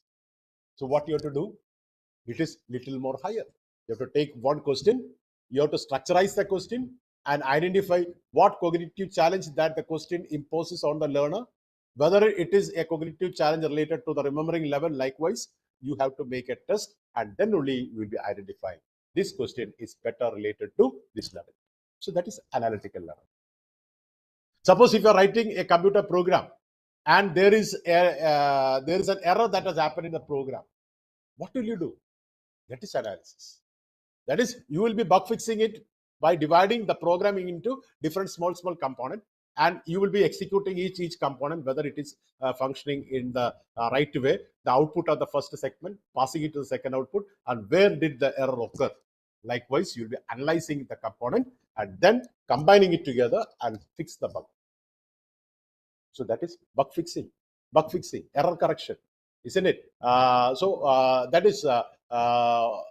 is an analytical level activity that you could give to the students. So this is what. Compare the approaches of multicultural practices in two different countries. I'm teaching about multiculturalism. I asked them to take two countries and then compare. So what will they do? Compare. They will break the different system into different components, and how what are the how this the form of government has been there. What is the freedom? How does it functions like that? You can divide it into different components and make a comparison. That is analysis. So breaking down the system into different components and trying to find out, isn't it? Now, we were working with the GST. I asked the students to compute the GST. Now I am asking the students to compare and contrast GST with what? Value added taxes. So these are the two tax computation systems. So they will be able to take each component related to and make a comparisons with respect to the system. So that is an analysis. And evaluation means after analysis, you will be passing what? You will be passing your what? Judgment regarding the component of analysis. Which is better? In the mobile phone, you have analyzed it. And then I will ask you another question. Which is better? So on the basis of analysis, on the basis of some criteria related to the analysis, you will be saying that this is better than this. So that is after analysis, evaluate. After analyzing the dance steps for the competitions, they will evaluate which is the best, isn't it? So this is compare and discriminate between ideas, assess the value, make choice based on recent argument. You will be making choice. This is the best on the basis of recent argument. So these are the different verbs. Okay, I decide ranking. You will be familiar with the NIR of ranking. Every year, Human Resource Ministry has been collecting about the SSR reports of the colleges from different categories. You will be submitting your entire processes. They will be evaluating your performance on the basis of different criteria, teaching, learning, research, likewise, up to perspectives will be there. And on the basis of your score, they will be giving you score on the basis of each criteria. And they will average the scores, and on the basis of the score, they will be ranking the colleges from 1 to 150 or 200 like that. So they will say that, okay, with respect to the engineering college category, IIT Madras, the top engineering college. Likewise. So what is that? Ranking. So ranking means evaluating. So before evaluation, they will be conducting what? A thorough analysis on the basis of different criteria. Passing judgment. So we will be taking a do you think that you can prepare questions of all level of Bloom's taxonomy in the subject? Justify. It is not a yes or no question. It is not a yes or no question. You have to justify, isn't it? Suppose you can say that, okay, sir, this Bloom's taxonomy is basically good, but for my subject, it is not perfect. So I will ask, justify. If you want to justify, you should have a thorough knowledge about Bloom's taxonomy. You should be able to apply that Bloom's taxonomy to the subject. You should analyze the different possibilities. Then only you will be able to say that, okay, the Bloom's taxonomy is not fit for my subject. In these areas, it is finding difficult to frame questions. Likewise, you will be able to answer. Isn't it? So that is it. So likewise, evaluate the GST, merits and demerits of GST, isn't it? So what you could say, the GST will be having some merits, and this VAT also will be having some merit. So GST is good, but they have such and such demerits. You will be able to evaluate it. So evaluations. So what is next? Creating. So the output of the evaluation will lead you in the creating domain. Creating means you will be feeling some necessity, you will be applying that knowledge, and you will be making something new. Here, there is a very beautiful picture which has been given. Analysis, you are breaking a complex situation into different parts, and then apply your knowledge and try to find out also. And creating is means this is your knowledge bank, you are putting it together to form something new. So creating is some type of synthesizing your old knowledge to create, to bring some new innovations into the area that you are working. So this is all to create new. And now a question at the create level, isn't it? What the question? Before I asked whether Bloom's taxonomy is okay, and you answered me that it is not okay. So what is next? We have to go with a new taxonomy which addresses all the problems. Necessity is sensed at the evaluation level, and you are going ahead. That is why for every research, evaluation, review of literature, analysis, evaluation is important to give something, a smart contribution to the area. So what next? You have to go and develop a model. So now the question is that, will you be able to create? Will you be able to give this question for your exam, for 1 hour or 2 hour exam? No. So for our paper pencil examinations, we can give questions up to about analysis or evaluation. And in order to include create level questions or create level learning, that is why we are including project and assessment, especially in OBE. We are giving more importance to this continuous assessments through projects, assessments, etc., etc., etc. So this is great. And now you can check this one. Develop a new taxation model incorporating the strength of both GST and VAT. So before you compared GST and VAT, you evaluated both the merit and demerit. So taking into consideration of these merits of GST and VAT, consolidating their merit and eliminating the demerits, you can work out for a new system of tax incorporating the good things of both these. That is leading to create. That will lead to create, isn't it? So create will take you to the next level from what we have attained so far. That is create level. And such questions, create level, cannot be included for a paper pencil examinations, because that could be included in normally in the projects, etc. Normally when we go for project evaluations, normally my question is that what is your innovations? What is your contributions? That is something very important that we have to showcase. And one more thing I would like to say, that an evaluation questions becomes an evaluation question only when the cognitive challenge of the student is being put to test. Suppose if you are giving the entire answer for the evaluation question to the students in advance and ask them to learn completely, isn't it? So who is evaluating? Or you are giving an analytical question priorly, isn't it? The higher order questions, if you are giving the answer to the higher order questions priorly and asking the student to learn and write the exam, these questions will be higher order. But in effect, will it be an evaluation level challenge that you have given to the question to the students? For the students, it will be just like a memory level or understanding level. If they are by-hearted, it will be a memory level question or an understanding level question. So normally that is one of the problems that has been happening in the education system. Give these questions as a cognitive challenge to the students. Just like we won't say that tomorrow I'll be giving a surprise test. What is a surprise if I say like that? That is the same thing. If you are giving all these analytical questions, answers in advance, ask them to study and ask the same question. That will not be an analytical question. Analytical question become an analytical question only when their cognitive challenge is put to test. And obviously now we know that according to this new educational policy, we are going to autonomy, isn't it? Either as a standalone college or as a cluster by 2030, all the colleges will come to an autonomous standard. So obviously you will be able to have freedom to decide the assessment tools.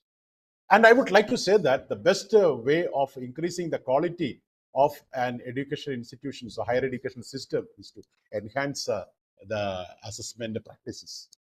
So suppose if you are giving higher order questions to the students, not every question is higher order, isn't it? Appropriate percentage of higher order as well as foundation courses, everything should be there. But all the questions should not be from a lower order. Lower order means up to application level is lower order, and anything beyond application level is higher order. So every examination recommendations, examination reform says that we have to incorporate more higher order questions so that the students will be elevated to a higher level of cognitive challenges, which make them more potential and challenging this manpower when they move out of the educational institutions. Now a small question I'm just serving to you. What is the level of learning? What is the level of learning according to this taxonomy? You can put K1 for remembering, K2 for understanding, K3 for application, K4 for analysis, K5 for evaluating, and K6 for creating. You can put it in chat. I was just trying to open my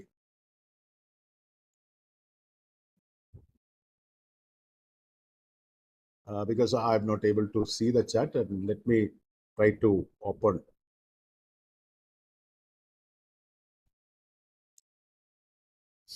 So have you written, given it?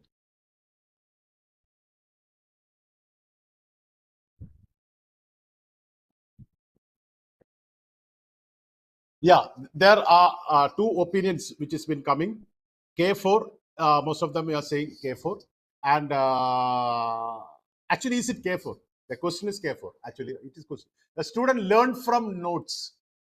Notes the answer to the question. Analyze the motives of the speech by Mark Antony. It's very famous. I came to Paris, he said, not to praise him. Okay, what is the motive? So that is an analytical question. What is in that drama? It's an analytical question. But when you are giving them notes, and when the students are learning from notes as such, no cognitive challenge is being put to test to the student. So you have deteriorated an analytical question to an understanding level question.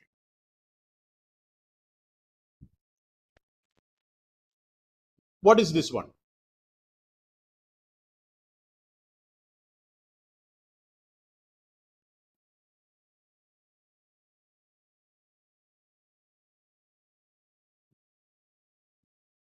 Obviously, let me check it out because yeah, many K3 is coming. Many K3 is coming. Actually, when we say solve or to calculate, it is a practice that we say that it is okay. Application level. Actually, what is application level? Applying our knowledge to an unfamiliar situation. That is only when you applying your knowledge to an unfamiliar situation, isn't it? So what is the unfamiliar situation here? What is the unfamiliar situation here? You are transferring the knowledge, whether you're transferring the knowledge to an unfamiliar situation. Here we know that the volume of the cube is side into side into side. If I say side is 10, instead of saying side into side into side, you will say 10 into 10 into 10. You will be getting 1000 cubic. So it is not an application level. It is just an understanding level to the higher level. Or you can say that if you're memorizing it, formula, instead of S, you are writing its value.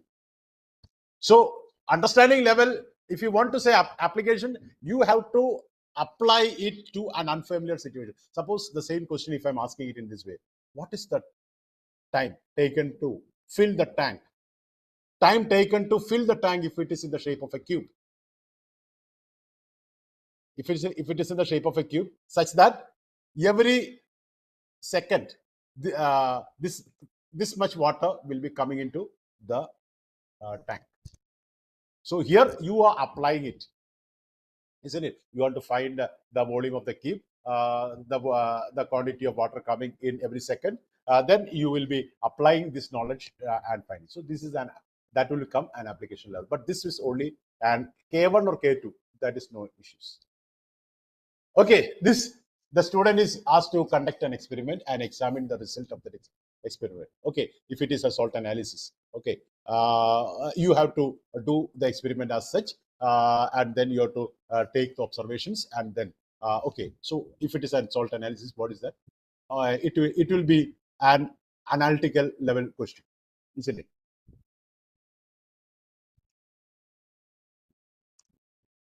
Debate the pros and cons of net banking. Debate. So what you'll do? You will find what is the merits of net banking, demerits of net banking. So what you are doing there, you should know what is net banking. You should analyze the process of net banking in different contexts, and then you are highlighting these are the merits, these are the demerits. Yeah, K5. It is the K5. It is K5. Okay, because I am not able to see the chat, and this is also not working. Match the following: inventions and inventor. Isn't it? Suppose if you say this book, who is the author of this book? Book and author. What level? Yeah, K1 level. Because even without knowing what is the invention, all the GK type questions are to a greater extent what? Keeping, memorizing things, a lot of things. That should be something that lead you to higher. If you want now GK, if everything is available at the fingertip, isn't it? So there is no need to memorize. We want to go ahead. So who is the author of MacBook? Even without reading Macbeth, they can say that. Okay, Shakespeare, it's a Shakespearean play. Okay, this you don't answer. Let me say, anybody has answered? Okay. Okay. Because taxonomy is not answering my questions. So what did I ask them? Then we have to go and create something new, a new model, isn't it? So that is creating level. That is creating level. So we have got a task for you in the LMS today, because we started at 8 and normally that's why we have to wait. I want to make you wait for some more times. So this is a automated Excel sheet which has been prepared by me. I've showcased it in that LMS. So you can download it from here. And the purpose is that question paper analysis. So what you have to do, you can select any question, previous year's question paper, your examination question paper in the subject that you are handling. Any question paper, previous year. Just want to know two things. One, I want you to analyze, means identify each question with respect to the taxonomy. So what you have to do is that you can enter your entries here, isn't it? First question, read the first question. If it is A part, you can give A part.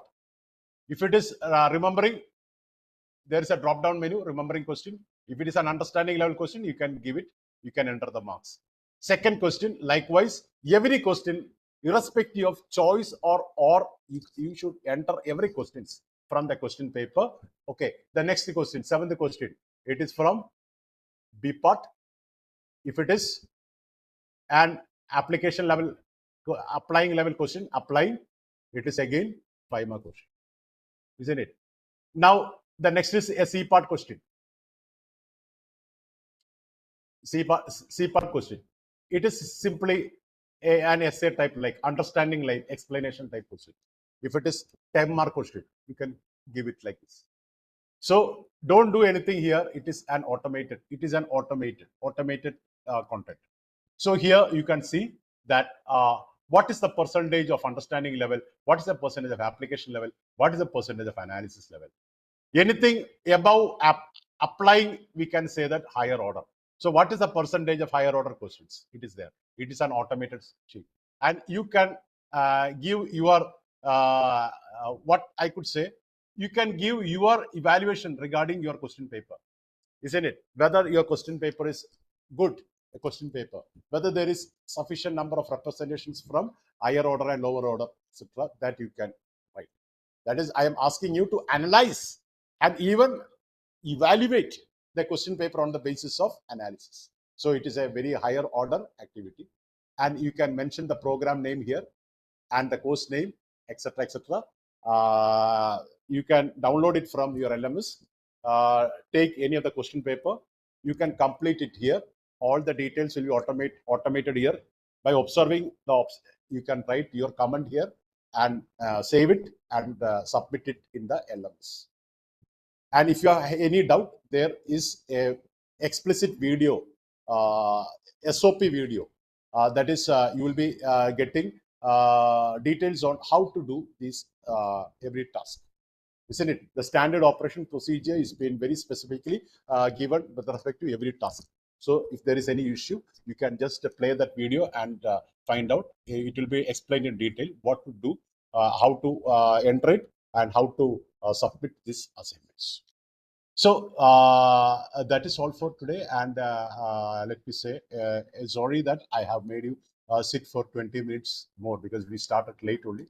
Can't help for that. Tomorrow I'll complete it earlier and make it go. So let me stop my sharing and giving the platform to Sijin. It's up to you. All right, thank you very much. Yeah. Thank you, Sunil sir, for that wonderful session.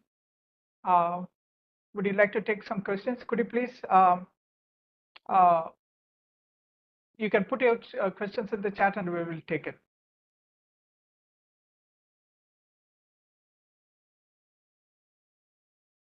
We won't be sharing the slides in the group. If you want to access the slides, you will have to access the LMS.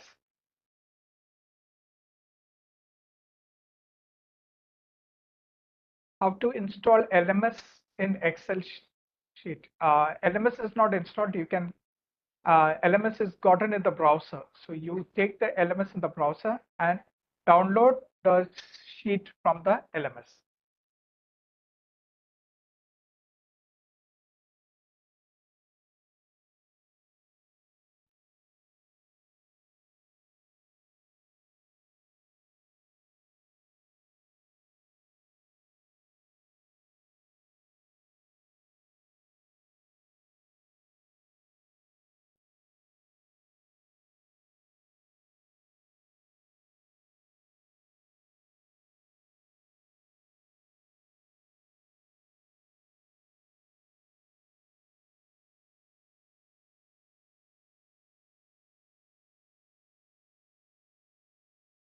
There is no feedback link for today. The feedback link will be provided on the last day of the FTP.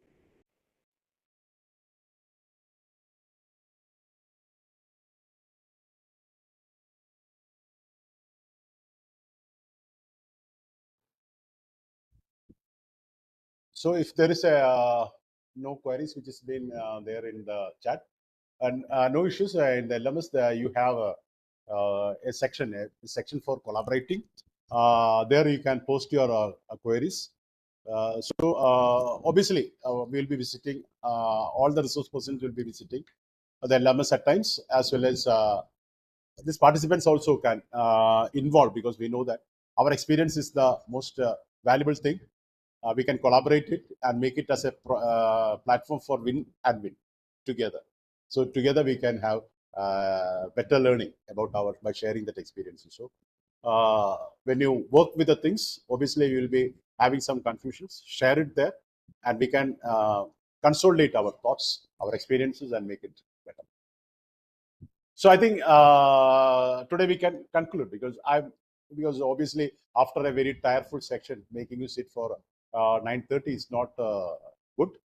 So we will stop for section, and I promise that tomorrow I will complete it earlier and make you. Okay. There's a question on how to access LMS. Okay. If you need to access the LMS, you need to pay the amount of rupees 400 to the account detail that I've provided there in the chat, and then you'll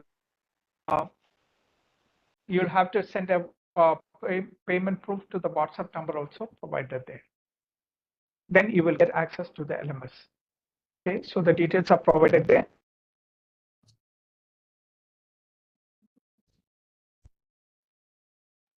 You can probably try with the account number and try a GPay through that number. There is no feedback link. The feedback will be there in the LMS on the last day of the FTP.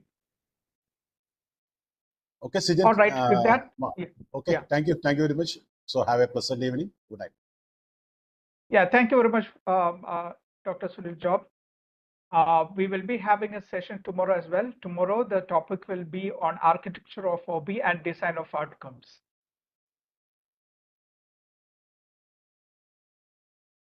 All right. Okay. Thank you all for attending this FTP session of the first day. We will be having the session tomorrow as well at 7 p.m. Please join in on time, and we will have the session completed at the right time. There's a question: is fees must for online participants? If you need access to the LMS, you need to make the payment. It is not mandatory you pay, but if you need the access to the LMS, you need to make the payment. You can complete the task by today or tomorrow. The task will be available in the LMS by after 10:30.